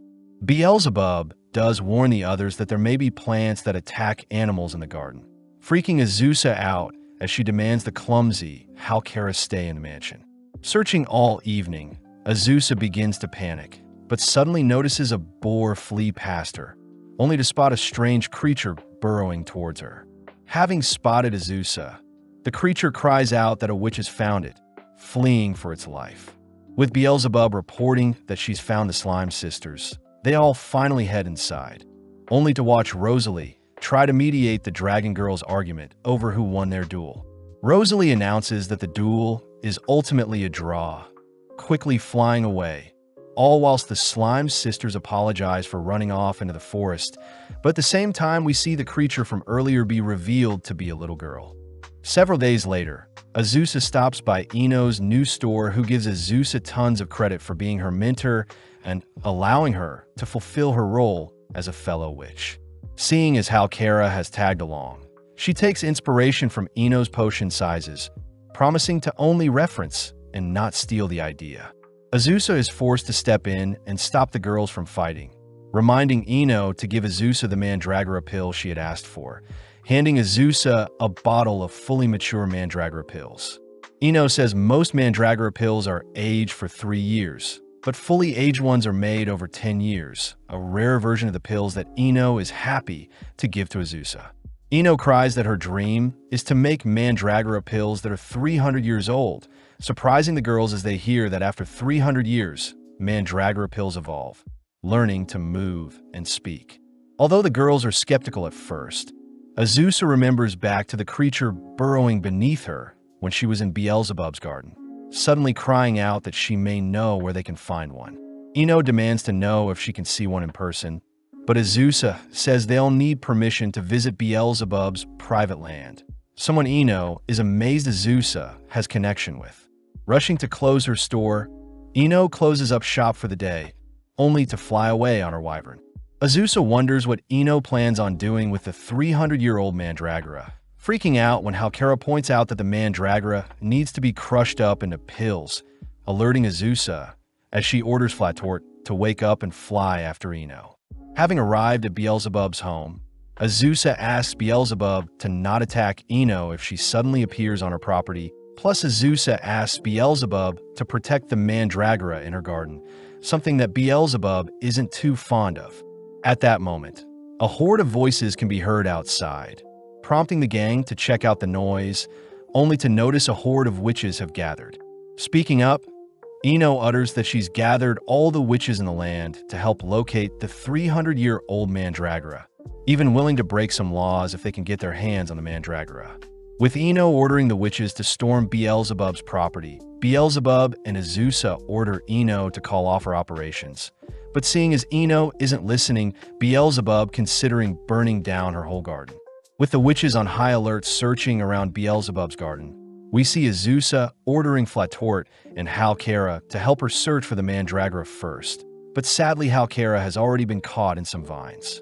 As a plant spews some chemicals onto Halkara, her clothes begin to melt, but luckily Azusa frees Halkara from her binds, only to begin healing Halkara's clothes. Putting her elven knowledge to the test, Halkara declares that the Mandragora hasn't passed their location yet, pointing out that thick trees have dense roots, making it hard for the Mandragora to travel through ground beneath the thick trees. Having narrowed down their search, we suddenly notice Ino had been secretly listening in on their conversation, cutting to a few minutes later where our trio stumbles onto a suspicious-looking clearing. Halkara says she senses something nearby, but suddenly Ino decides to reveal herself, declaring she'll use whatever underhand tactics she needs to obtain the 300-year-old Mandragora. Azusa cries that a plant that can speak and walk is no longer an object and is a life that should be treated equally, something that annoys Ino, as she suddenly calls for her witches to surround our trio. Ino orders for her witches to attack our trio, but seeing as they're low on time, Halkara suddenly gets an idea, crying out for the Mandragora to show herself and be adopted by Azusa. That way no other witch can harm it. Surprisingly, movement can be seen underground, something caused by the Mandragora that burrows past the other witches only to willingly leap into Azusa's arms, begging for help. Azusa warns the witches to back off unless they actually want to fight, showing off the Mandragora to be a sweet, innocent girl, asking if Ino and the others can really crush up the little girl. Ino admits that she thought the 300-year-old Mandragora would be more monstrous, ultimately convincing Ino and the witches to accept defeat, seeing as Azusa did technically find the Mandragora first. Out of nowhere, the Mandragora plucks one of the leaves from her head, giving it to Ino as she says she can always grow more, prompting Ino to promise to never hunt for the 300-year-old Mandragora again. Although Ino is ecstatic, Beelzebub suddenly appears, demanding that Ino pay her for storming her property and ruining her garden. That evening, Azusa praises Halkara for her smart thinking when searching for the Mandragora, but suddenly the Mandragora states she hates elves. Since elves pick plants, the Mandragora before them growls at Halkara, suddenly diving into Azusa's lap as it utters one day, whilst existing it suddenly gains sentience. Beelzebub appears with some water for the gang, offering to allow the Mandragora to remain in her garden. But the Mandragora says the garden is quite boring and lacks sunlight. Getting an idea, Azusa offers up her own home, stating that in the highlands there will be plenty of sunlight and room for the Mandragora to roam, something that excites the little girl. Leaving Beelzebub's home, Beelzebub wonders what the Mandragora's name is, surprised it doesn't have one. But the Mandragora refuses to accept a silly name. Azusa says since the Mandragora likes dirt, water, and sand, Azusa decides to call the girl Sandra moving forward, a name the girls all agree is quite fitting. As they ride Flatort home, Azusa asks that Sandra try to get along with everyone, especially since now she is part of their family. At home, the Slime Sisters introduce themselves to Sandra, receiving a shy greeting back from Sandra, something Azusa finds adorable seeing as Sandra is way older than the Slime Girls. When Laika calls the gang to eat dinner, they're all shocked to hear that Sandra doesn't need to eat, as plants only need water and sunlight to survive. Azusa asks what room Sandra would like to take, hearing that Sandra will sleep in the garden outside, a convenient place for everyone. With dinner over, Azusa scolds the Slime Sisters for leaving their vegetables untouched again, but suddenly Sandra cries that vegetables served today are yucky, offering to harvest some delicious-tasting carrots and cabbage. Sandra gets to work, laying the groundwork for a clean vegetable patch, only to show off her hard work a few weeks later, amazing Azusa.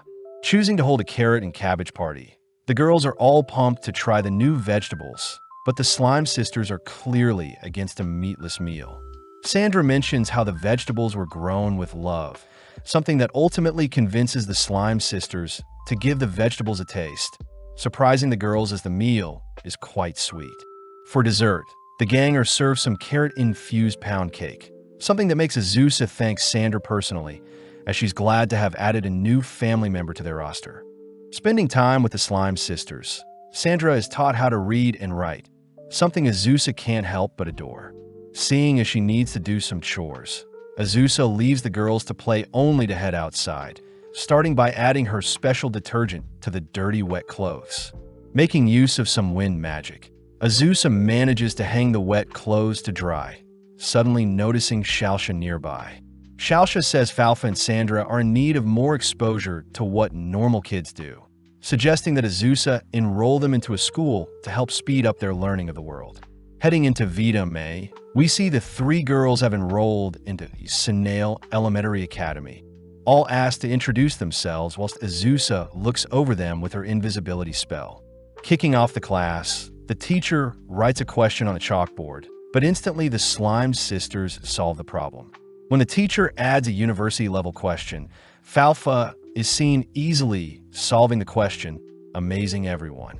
Heading onto the school playground, the girls play with the other kids, but when Shalsha tosses a ball to another kid, her sheer strength frightens their peers, unable to control her own strength. When a boy tries calling Shalsha out for being lucky, Shalsha proves the boy wrong by tossing another high-powered throw at him, scaring his friends as they reason they should target someone weaker. Having locked on to Sandra, the boys lob the ball at her, but barely reacting fast enough, Sandra burrows underground, something that excites the other kids as they want to do the same thing. Seeing as her daughters are doing fine, Azusa heads over to tell Yufufu about the girls enrolling into school, noting how the Slime Sisters ended up graduating on her first day, something that makes sense since they're overqualified for elementary school. As for Sandra, Azusa says Sandra will be remaining at school, although she is quite shy. Having prepared some mushroom creamy pasta for Azusa, the girls sit down for a meal, exciting Azusa as Yufufu is feeding her like any mother would. Interestingly enough, the gnome mushrooms taste familiar to Azusa, suddenly shrinking in size. Yufufu pretends it was an accident, suddenly rushing over to snuggle with Azusa as she asks Azusa to play the part of her daughter, something Azusa doesn't mind, but Yufufu's hugs have gotten her soaking wet.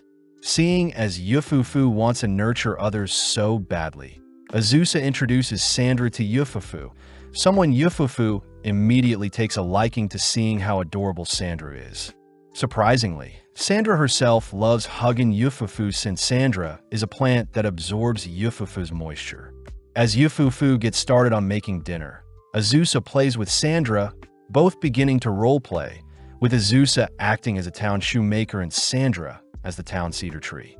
Although Azusa is confused, she plays along, pretending to be a visitor to Sandra's cedar tree, but realizes trees don't talk. As the girls wrap up their roleplay, we see Azusa enjoying a bath with Yufufu, sad to hear that Sandra can't bathe with them, seeing as her plant roots may rot. Azusa takes in the pleasures of being spoiled by Yufufu, only to end the night with bedtime stories as the three share a bed. The next day, the trio head into town, all noting how bustling the town seems. Seeing as Sandra is still scared of witches after they tried hunting for her, Yufufu reassures Sandra that she'll protect her, something that makes Sandra blush. As Azusa teases Sandra for turning red, the girls head into a clothing store, immediately attracting the attention of a worker as they adore Azusa and Sandra. As the worker offers to dress Yufufu's daughters, they start off by dragging Sandra away, leaving Yufufu to dress up Azusa. Having rotated through all the possible styles, they end up settling on a few outfits that make the girls look like princesses. Seeing as there is quite a lot of luggage, the girls head into an alley, only for Yufufu to ask the girls to remain in place, suddenly disappearing as she plans on dropping off their purchases at home. Having been left alone, two men suddenly rush Azusa and Sandra, easily bagging both girls. Tossed into a carriage, the men are revealed to be kidnappers who plan to hold the girls for ransom money, but this clearly terrifies Sandra. Traveling through a forest and into the mountains by carriage, the girls are brought to the men's hideout, but before they can enter, Azusa declares she'll have to punish the crooks. Easily breaking free from her binds, Azusa starts off by knocking out her captives with 2 kicks, only to free Sandra as well. Choosing to enter the men's hideout, Azusa kicks down the door, bursting towards the 3 station men, only to dispatch them as well. As Azusa turns to check on Sandra, she suddenly realizes another man is holding her captive, demanding Azusa give herself up. With no other choice, Azusa prepares to stand down, but suddenly a powerful water beam sends the man flying into the nearby wall, revealed to be Yufufu, who has returned to rescue her daughters. Embracing the girls with a hug, we cut to that evening where the kidnappers have all been handed over to the town's guards, only for the girls to stroll through town. As they reflect on their day, Azusa is surprised their harrowing experience made her grow closer to Sandra, but Yufufu is thankful to Azusa for allowing her to take care of the children she always dreamed of having, all agreeing to do it again in the future. Having returned home, Azusa is seen back in her adult body, a little annoyed that Laika and Flatort were fighting over which dress suited her mini-self better. Plus how Kara and Rosalie tried convincing Azusa to stay miniature for a little while longer. Azusa says she is grateful for Ino's medicine as it reverted her back to normal, heading downstairs only to watch Sandra show off the words she learned how to write. Surprisingly, Sandra announces that she doesn't want to stay in school, seeing as she wants to spend more time around with the others at home. Several days later, we follow Laika doing the laundry, all whilst reflecting on her first time meeting Azusa. Inside the house, the girls admire their fruitful harvest, but Sandra takes note of the mild itch mushroom. Halkara proudly states that the mild itch mushroom gives the eater a tickly feeling, but Azusa orders Halkara to get rid of them. Spotting the slime sisters hiding, Azusa pretends to ask where the sisters are, only to play along when the girls jump out and scare her.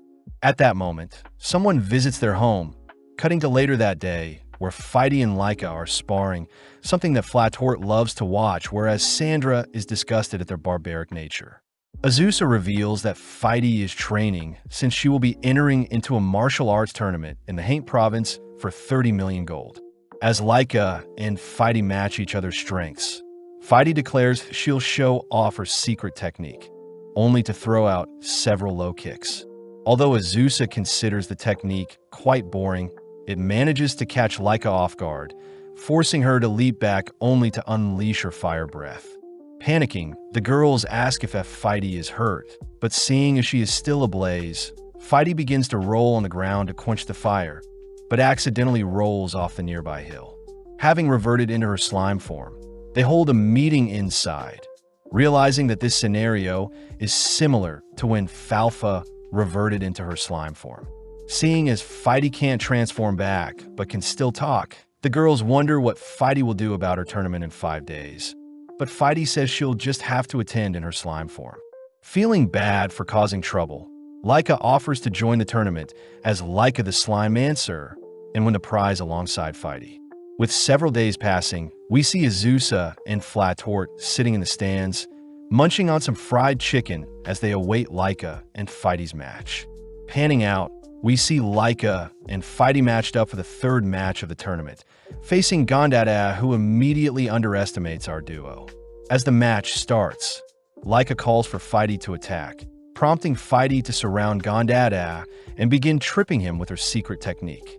In mere moments, Laika is announced as the winner, cutting to later that day, where the girls celebrate Laika and Fighty making it past the preliminary rounds. Azusa is surprised at how close Laika and Fighty have gotten, even choosing to talk for Fighty, as Fighty seems to be conserving her energy for her matches tomorrow.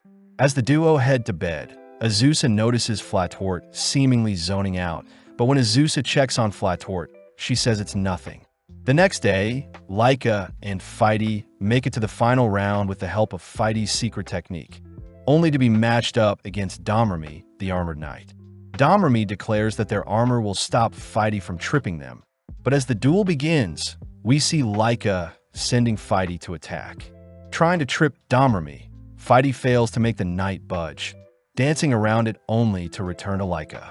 As the crowd cheers for Domremy, Azusa wonders what the duo will do, but as Laika sends out Fighty once more, we watch as Fighty begins to wrap around Domremy. Choosing to infiltrate the knight's armor, Fighty ends up choking the knight from within, immediately ending the duel in their favor, something Azusa notes was quite cheap. Outside the tournament, Fighty celebrates winning the cash prize, excited to splurge on herself for winning. As Fighty departs, Azusa once again notices Flatort staring off into the distance, only to hear that Flatort's home is nearby. Setting off that afternoon, Azusa accompanies Flatort as they fly towards her homeland, fearing that she'll be mocked by her kind for submitting to another. Flatort does reassure Azusa that she doesn't regret taking Azusa as her master, but is more annoyed seeing Laika tagging along, having wanted to spend more time with Azusa. As the trio head into the mountains, Azusa notes the horrifically cold weather, something Flatort thrives in. Heading to her snowy homeland, we see Flatort reunite with her parents, Kainresk and Armishtan, only for Azusa to see how weird and quirky Flatort's parents are. When Flatort introduces Azusa to her parents, Kainresk and Armishtan both recognize Azusa to be the Witch of the Highlands, only to ask if Azusa would like to duel them later. Moving on, Flatort introduces Laika, but seeing as there is a red dragon before them, they glare at their natural sworn enemy, asking if Laika herself would like to battle as well. Seeing as the town is curious as to how strong Azusa is, Azusa agrees to beat them into submission to ensure no one visits her home and challenges her, starting off by pounding a blue dragon into a nearby mountain. Up next, Kainresk asks to face off against Azusa, but not long after transforming, Kainresk is defeated. Stepping up, Armishtan tries blasting Azusa with his ice breath, but retaliating with a fire spell, Azusa wipes the floor with Kainresk only to begin beating up other challengers. Seeing her master at work, Laika takes the chance to ask for a duel herself, wanting to show off how much she's grown since they first met. With Azusa gladly accepting, Laika starts by transforming only to blast a fireball at Azusa, forcing her into the air. Following up with a swipe, Azusa is forced to dodge only to continue flying through the air as she dances around Laika's fire beams. Seeing as she is grateful to Laika for being her first family member in this new world, Azusa chooses to end their duel with an ice spell, cutting to the next morning where Flatort is seen flying everyone home. Laika is seen embarrassed for losing so badly to Azusa, but Azusa says there is nothing shameful about giving her all at something and failing, especially since she now has room to grow. With Flatort jealous at all the attention Laika is getting, the girls stop at a hot spring later that night, allowing the Dragon Girls to brawl it out with some ping pong, all whilst Azusa watches. Back at the guild, Natalie freaks Azusa out when she asks Azusa to get married, but clarifies things by handing Azusa a poster that offers to hold wedding ceremonies at Tzine, a village with a temple containing the spirit Miss Janny resides. Natalie says Tzine is a small village that has been struggling recently with its declining population, and Natalie herself has been tasked with advertising the place to others, begging Azusa herself to simply visit for her sake. Seeing as a friend is in need of help, Azusa agrees to drop in for a bit, instructed by Natalie to bring Halkara and Flatort along, but Azusa is annoyed hearing that Natalie herself will be joining them. As Flatort soars through the skies with the girls on their back, our trio agree that they refuse to date or marry anyone, but Natalie butts in stating that she'll need Azusa to draw in the attention of the men at the party. Then Halkara and Flatort need to work on flirting and exchanging contact info with people they see fit. The girls wonder if everything is really for Natalie's sake, but having arrived into Zine's shopping district, the girls immediately note the desolate-looking district. Natalie asks the girls to remain positive, all heading to the party venue, only to be greeted by some older-looking folks, completely shattering Natalie's fantasies. Moving on to some sightseeing, the girls hit up the Miss Janie Temple, home to the Pine Spirit Miss Janie, who blesses all marriages. Flatort admits that the temple is quite well kept, even though the village seems abandoned. But seeing Natalie depressed, Azusa tries cheering up the mood. Interestingly enough, Azusa spots a girl sitting next to the statue, introduced as Miss Janie the Pine Spirit, and is someone that can't be seen by normal humans.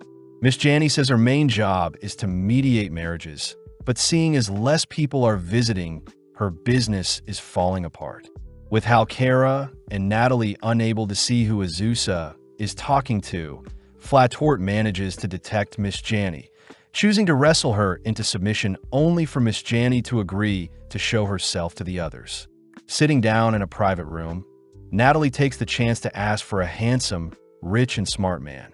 But Miss Janie sadly says such a specimen doesn't exist, upsetting Natalie as Miss Janie can only mediate marriages, not create them. Miss Janie asks Natalie to attend the matchmaking party in town, but sadly the girls utter they already had a look around, and it seems only older men are attending. Seeing as there is nothing left, Natalie states they'll be leaving, but Miss Janie begs Azusa to help her. Miss Janie requests that one of the girls get married and offer up a prayer along with some money to help her business stay afloat, but this pisses Natalie off as there is clearly no benefit to helping the greedy spirit. Azusa says none of them want to get married, but Miss Janie offers up alternative plans that don't force the girls into getting married. Cutting to later that day, where Miss Janie tells the Slime Sisters about holding a ceremony to ensure their sibling bond will stay strong forever. The Slime Sisters are immediately hooked on the idea, but they begin to argue who gets to wear the pretty dress during the ceremony, forcing Miss Janie to offer an alternative where the Slime Sisters wear suits for the first half of the ceremony, only for both to change into the lovely dresses. With Azusa asking for anything else they'll need, Miss Janie asks who will be attending such a ceremony, cutting over to Beelzebub, who demands to be invited to the ceremony. Not too long after, we see the big day has arrived, and Azusa herself is responsible for welcoming the guest as the receptionist. Off to the side, Rosalie notices Ino selling her new Energy Forest drink to the other guest, annoying Halkara as she has got new competition. Hearing Ino dissing her product, Halkara immediately confronts Ino, both beginning to slander each other's products. As time passes by, Azusa welcomes Yufufu, who warmly greets everyone, followed by Beelzebub, who shows off her new dress along with Pakura, offering to marry Azusa herself. Next, Feidi makes it her mission to jog all the way to their location. Moving on to Pondeli, who reports her game store is doing great, only for Natalie to arrive as the final guest, declaring that she'll catch the bouquet no matter what. Before the ceremony begins, both Shalsha and Falfa show off their tuxedos to Azusa, earning some warm praise from Azusa. As the ceremony begins, we see everyone Azusa has befriended gather for the momentous day, all warmly welcoming the Slime Sisters as they adorably enter the room, holding hands. With cheers of joy and applause from the crowd, the sisters head towards the stage where Miss Janie personally officiates and blesses the ceremony, declaring that the souls of the two sisters will forever be intertwined. To top things off, Miss Janie hands the sisters rings to certify their forever-lasting bond. But before things wrap up, Azusa is escorted out back by Miss Janie. Given the important role of reintroducing the sisters in their dresses, Azusa proudly walks the girls back down the aisle and towards the stage, once again showered by a round of applause, only for Miss Janny to ask the sisters to share any closing remarks. Falfa starts by thanking Shalsha for being her big sister, and it was due to her attacking Azusa that fateful day that they've lived a more fulfilling life, something that the crowd finds endearing. Next, Shalsha thanks Falfa for always caring for her, adding that Azusa herself should get tons of credit for changing the lives of many, all embracing each other as the crowd roars with excitement. Seeing as the ceremony is finished, the Slime Sisters thank Azusa with a kiss on her cheek each, cutting to later that evening where Azusa and the Slime Sisters personally thank Miss Janny for an amazing memory they'll forever treasure. Back home, the Slime Sisters get to work planting a pine tree Miss Janny had gifted them, but within 3 days the pine sapling became a towering pine tree. Azusa is annoyed that it's blocking their view. Plus, Sandra says the tree is sucking up all her nutrients. But out of nowhere, a small tree house can be seen amongst the pine tree branches, revealed to be Miss Janny herself. Azusa hears that Miss Janty is opening a separate branch for her Miss Janny temple in the Highlands. But luckily, Azusa is able to convince Miss Janny to move her operations far away from her home. Cutting to a few days later, where Azusa discovers the new temple has been opened in the Flata village. At home, Laika mentions how a hot spring will counteract the cold weather, but Flatort calls out Laika for being weak, declaring that they should visit the ocean instead. Intrigued by Flatort's idea, the girls utter that they want to search for sea creatures in the ocean and that they don't mind visiting any nearby beaches, and seeing as the southern sea should be quite warm, they all agree to head out immediately. Arriving in a more toasty terrain, the girls admire the gorgeous sea before them, prompting the slime girls to begin making sand castles whilst Rosalie heads to search for any buried treasures near a cliff. Sandra begins taking in the warm sun, all whilst Flatort and Halkara rush to embrace the sea. But out of nowhere, they feel a tingling sensation all throughout their bodies. Returning to shore, Halkara and Flatort cry that they've been stung, pointing out the hundreds of jellyfish that reside in the sea. With the girls forced to admire the sea from a distance, we see how Kara and Flatort have recovered with some medicine, but the girls are disappointed they won't be able to swim alongside the sea creatures within the ocean. Off to the side, the girls notice someone painting by the ocean, prompting Azusa and Halkara to greet Kirillina, asking to see what she is painting. Strangely enough, Kirillina's painting is quite morbid looking, plus most of her other works are quite grim and hard to look at.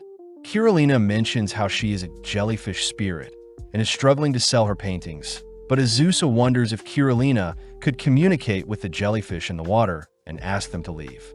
Sadly, Kirillina says jellyfish float aimlessly and allows the current to take them wherever. Therefore, her telepathy with the other jellyfish are useless.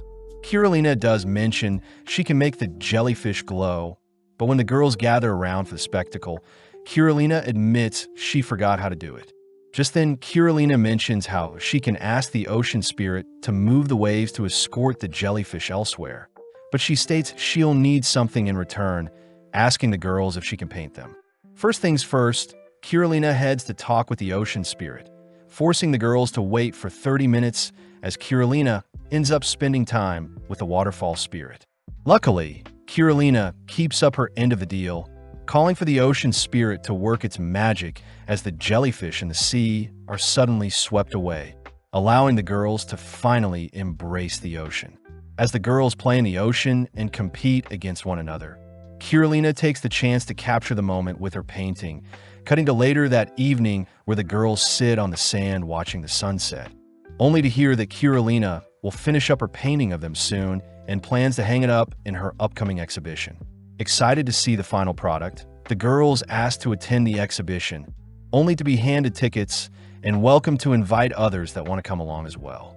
Before the sun fully sets, Kirillina remembers how to make the jellyfish glow, heading over to the ocean only to telepathically order them to light up the sea.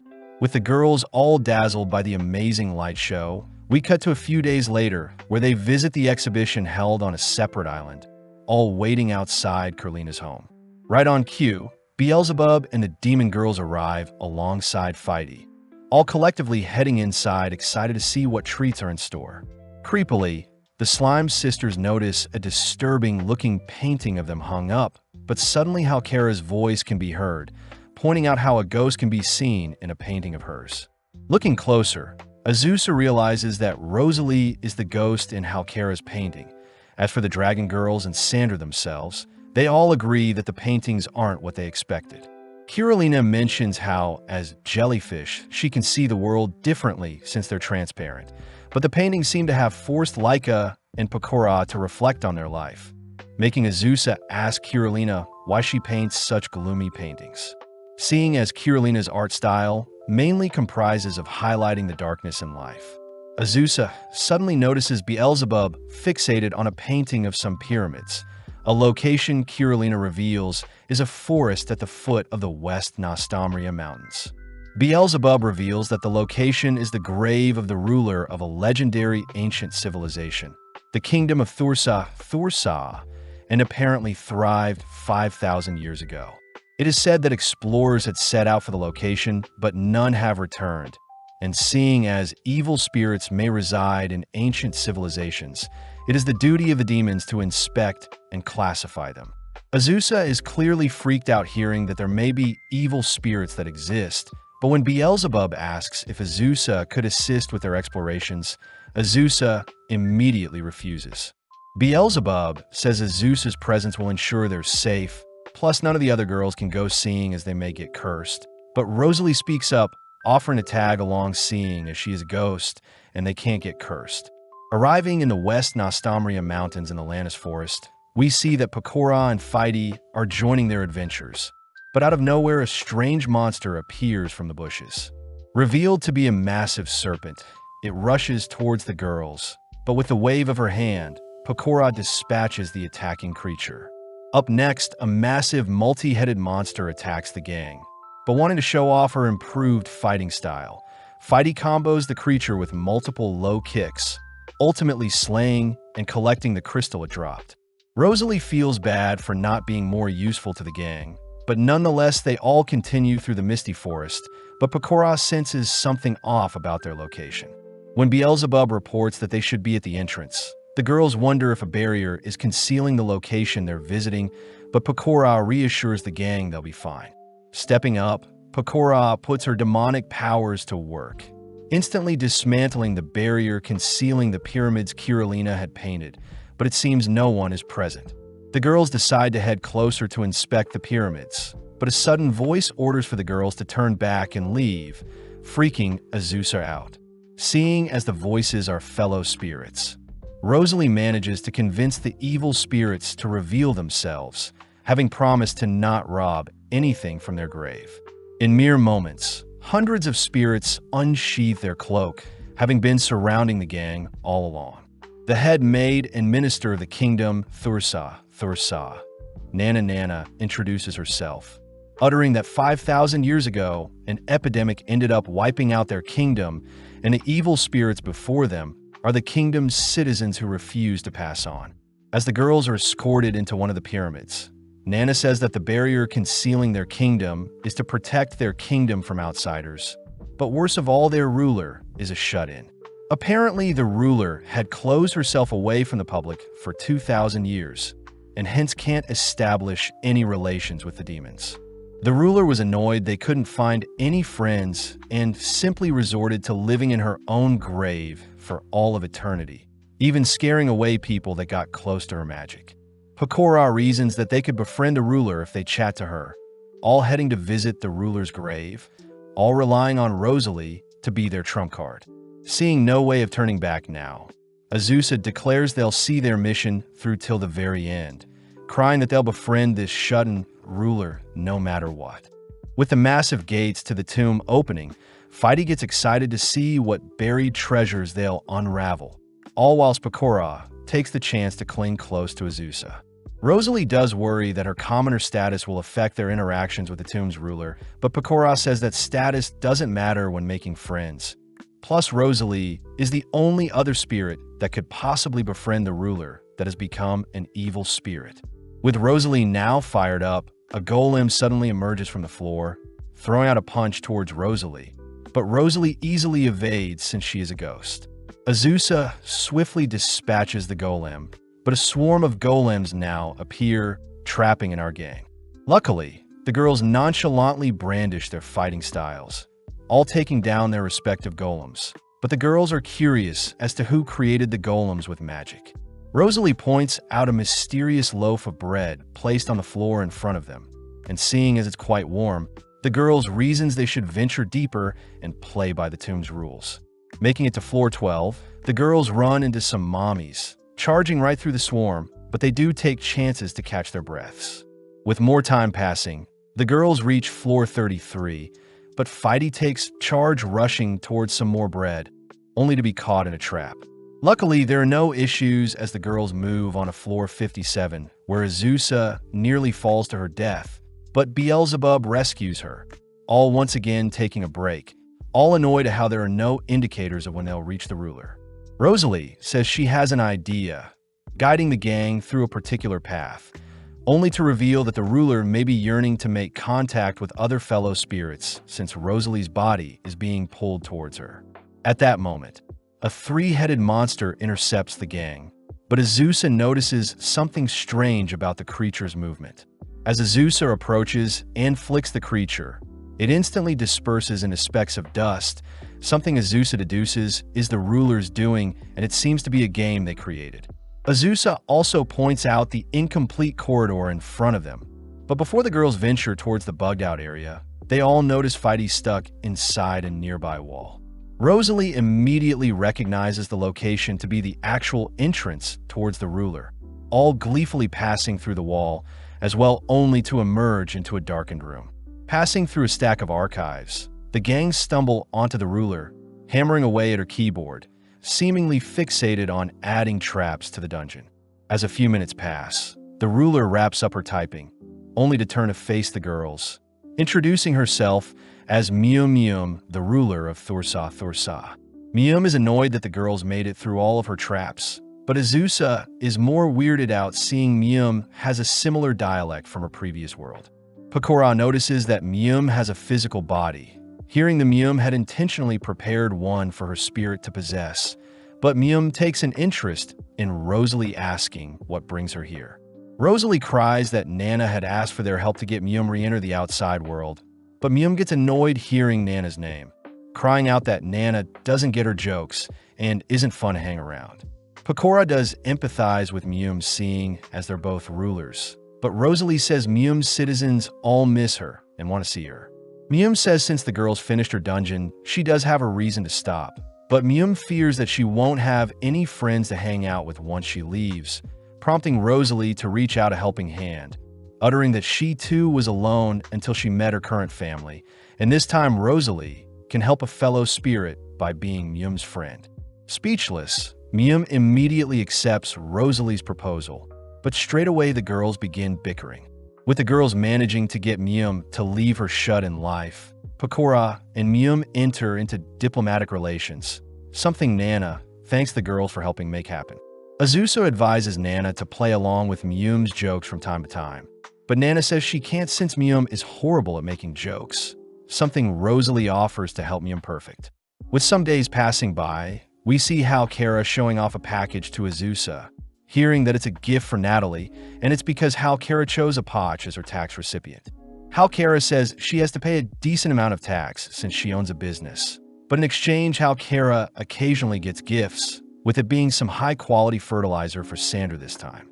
Right on cue, Sandra enters the home, shivering from the cold weather, but immediately gets drawn to the fertilizer Halkara received.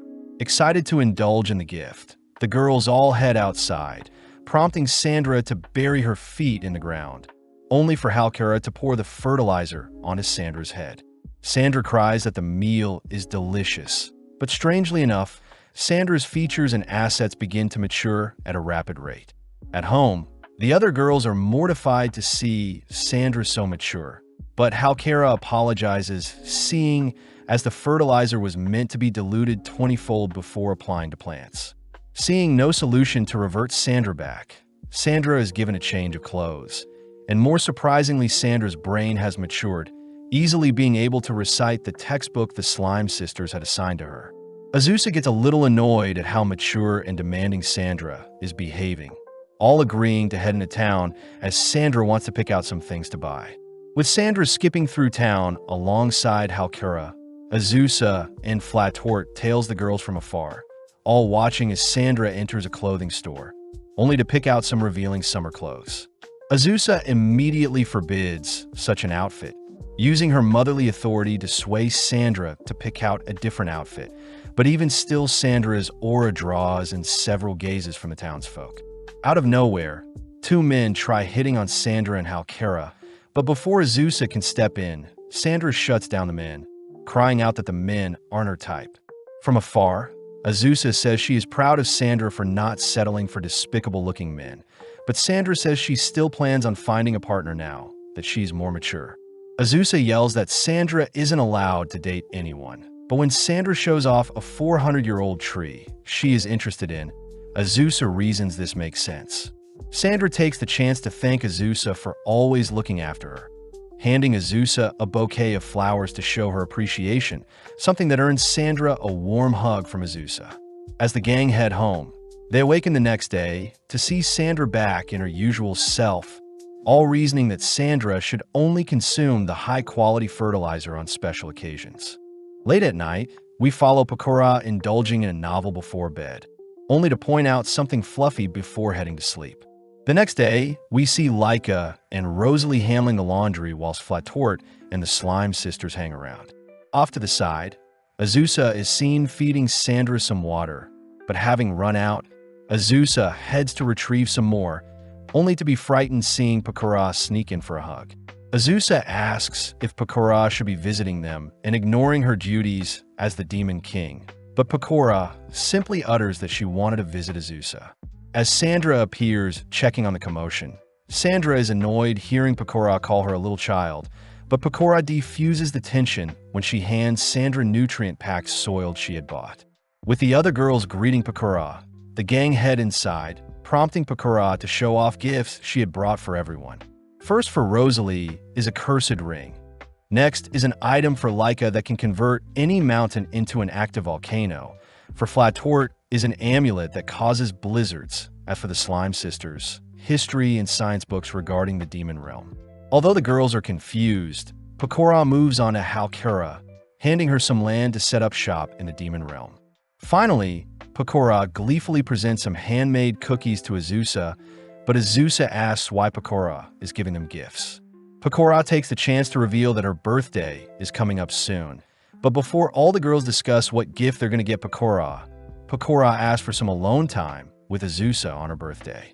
Seeing as it's a special request from Pecora herself, Azusa agrees to go alone, cutting to a few days later, where Azusa has arrived at the Demon Castle. Sitting in the stands, Azusa is amazed at the crowd gathered for Pecora's supposed birthday concert, all cheering and roaring as Pecora make her way on a stage, only to begin singing and dancing to entertain the crowd. Azusa is baffled by the dazzling show Pecora is putting on, watching as Pecora elegantly wraps up her first act only to announce that her next performance will be with Beelzebub, something that makes the crowd cheer even louder. With a few hours passing, the guests make their way into the throne room for the post-concert gathering. But as Vanya shows Azusa around, they suddenly spot Beelzebub. Beelzebub rushes to clear up any misunderstandings, explaining that Pecora forced her to perform, but Azusa takes the chance to tease Beelzebub a bit. Luckily, Vanya steps in to drag Beelzebub away, but at that moment Pecora takes the stage only to give a short speech before leaving the stage. Azusa hears that previous Demon Kings would give longer speeches, but before Azusa can leave, Fatla greets her asking how the party is going. Azusa admits she wanted to wish Pecora a happy birthday, but Fatla takes the chance to show Azusa to a special room designed for her, something Azusa confirms was Pecora's doing. Pecora cries that she still needs to spend some alone time with Azusa, both sitting down for an intimate dinner, only to toast to Pecora's birthday. As the first meal is brought out, Azusa asks if Pecora has any requests since it's her birthday, but when Pecora says she doesn't have any, Azusa offers to stay with Pecora for a whole day. Intrigued, Pecora asks if Azusa could stay with her for 5 days, but after some thinking, Azusa reasons it should be fine. At that moment, Vanya brings out the main dish. Azusa is stunned by the plump meat steak and mushroom marinade, instantly convulsing at the delectable taste. Whilst Azusa eats, Pecora utters that she has another request for Azusa, but out of nowhere, Azusa's body begins to act strange.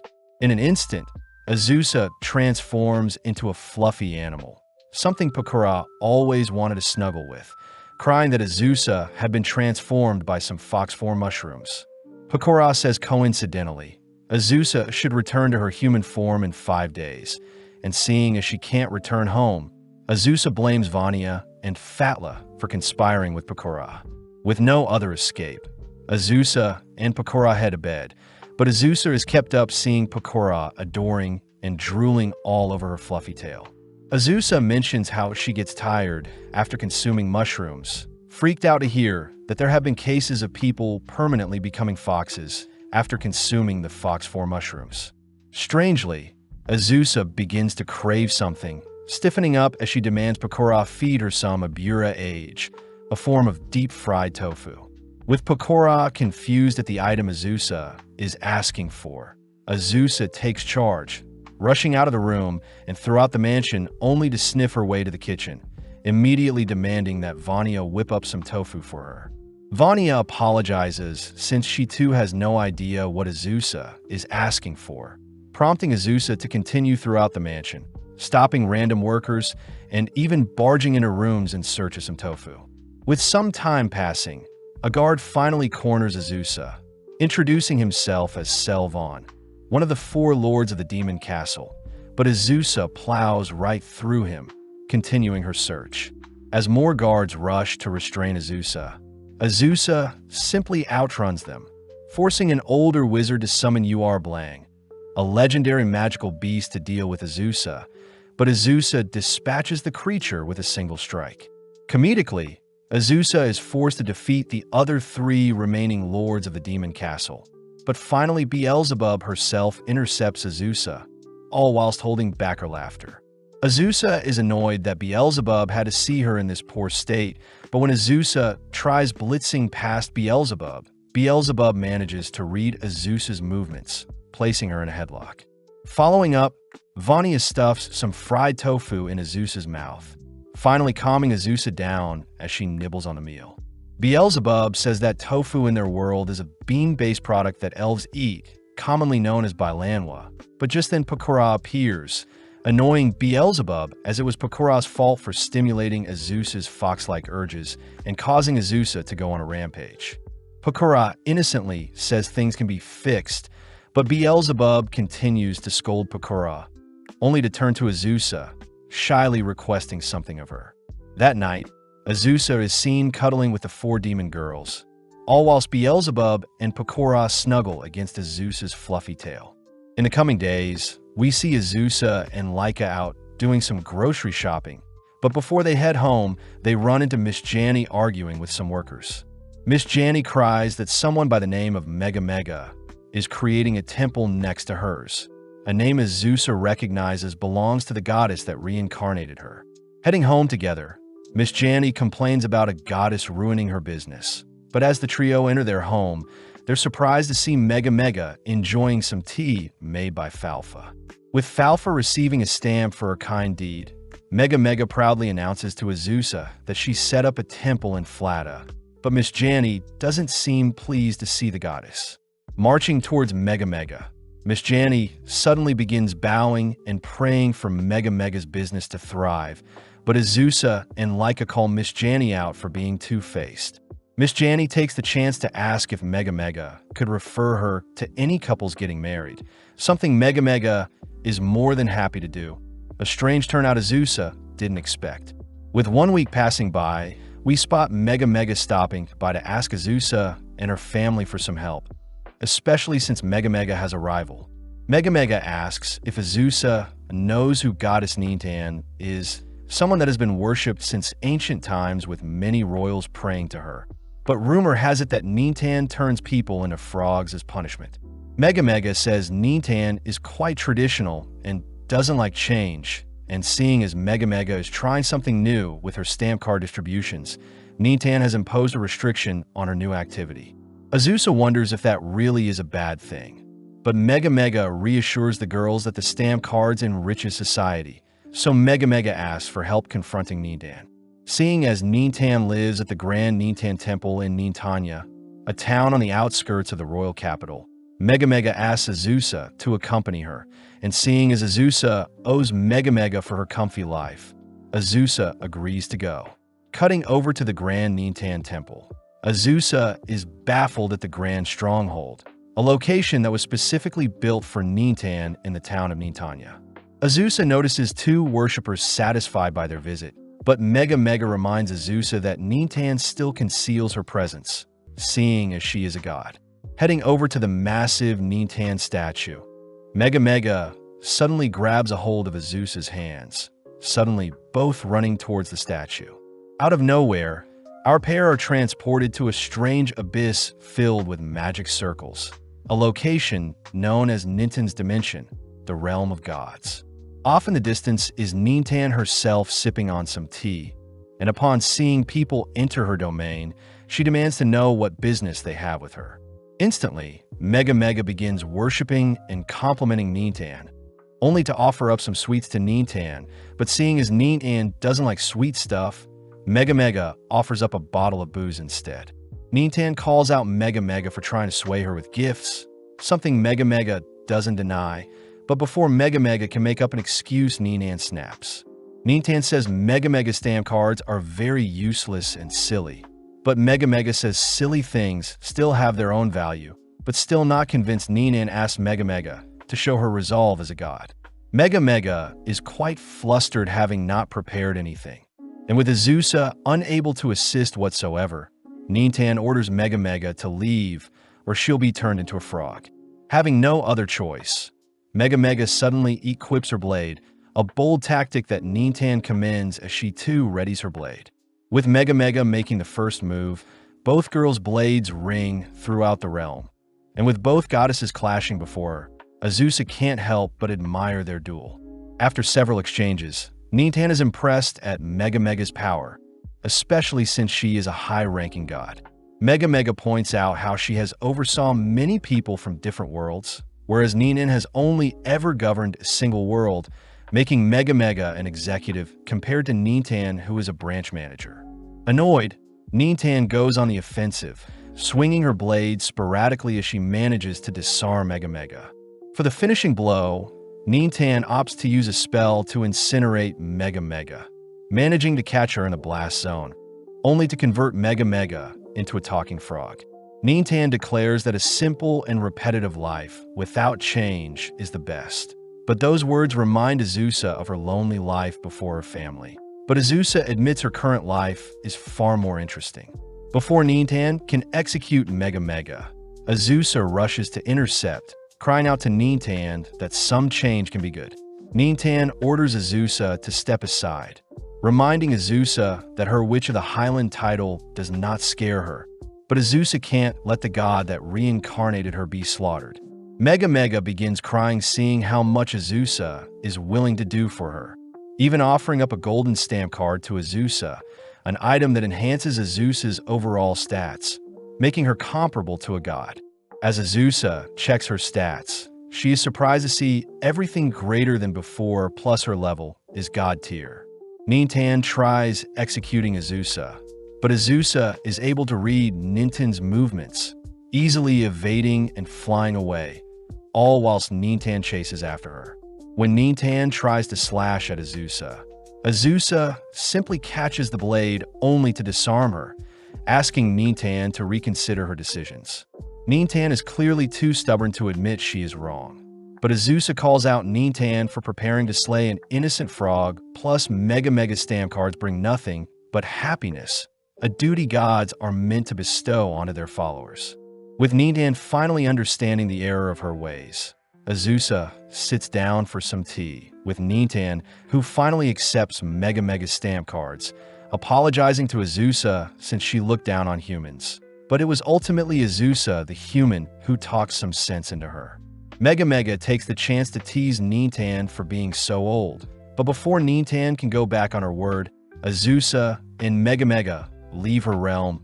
But sadly, they forgot to ask Nintan to revert Mega Mega back to her original body.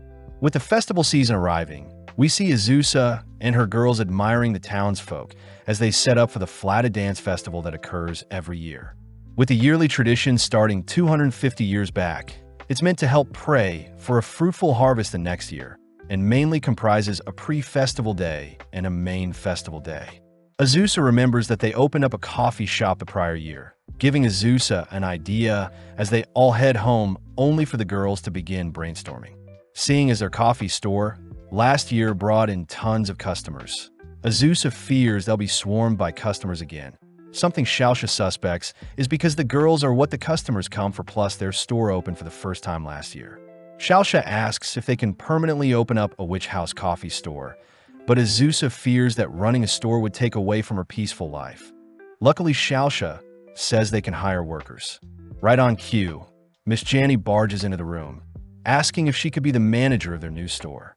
With the girls serving Miss Janny some tea, Laika wonders if Miss Janny can run her temple whilst managing a different business. But Miss Janny says a second job will help with her expenses. Just like that, Azusa assigns Miss Janny as the manager of their witch house coffee store. But as we cut to a few days later, Natalie is seen refusing such a store from opening, especially since Azusa nor any of her girls are running the store. Natalie says she also wants the girls to make an appearance at the upcoming festival.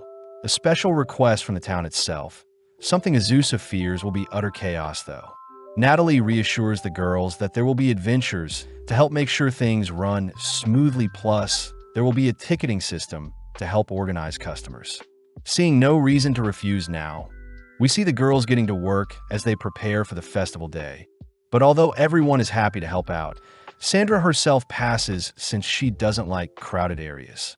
Moving forwards to opening day, we see a massive line forming for the witch's coffee shop opening, and with all the girls donning their maid outfits, they all agree to work diligently. Surprisingly, Laika's fit sends the girls into a frenzy. As for Sandra, she promises to stay out of the girls' way. When Azusa opens her store, she is immediately shocked to see the demon girls visiting them, annoyed they are their first customers. Pecora hints at a performance that may occur tomorrow. But changing subjects, Azusa has the Slime Sisters escort the girls to a table. Up next, Mium and Nana are seen visiting as well. A surprise, but nonetheless Rosalie is tasked with taking care of them. Following the spirits is Yufufu herself, who says she's impressed by Azusa's store, flustering Azusa as she personally escorts Yufufu to her table. But Miss Janny points out a strange pair in their store. Azusa gets annoyed seeing as Mega Mega and Nintan have snuck into their store and occupied a table without waiting, but Mega Mega reassures Azusa that they brought their own table, plus they're still invisible to other customers. Out of the corner of her eye, Azusa spots Sandra spying on them.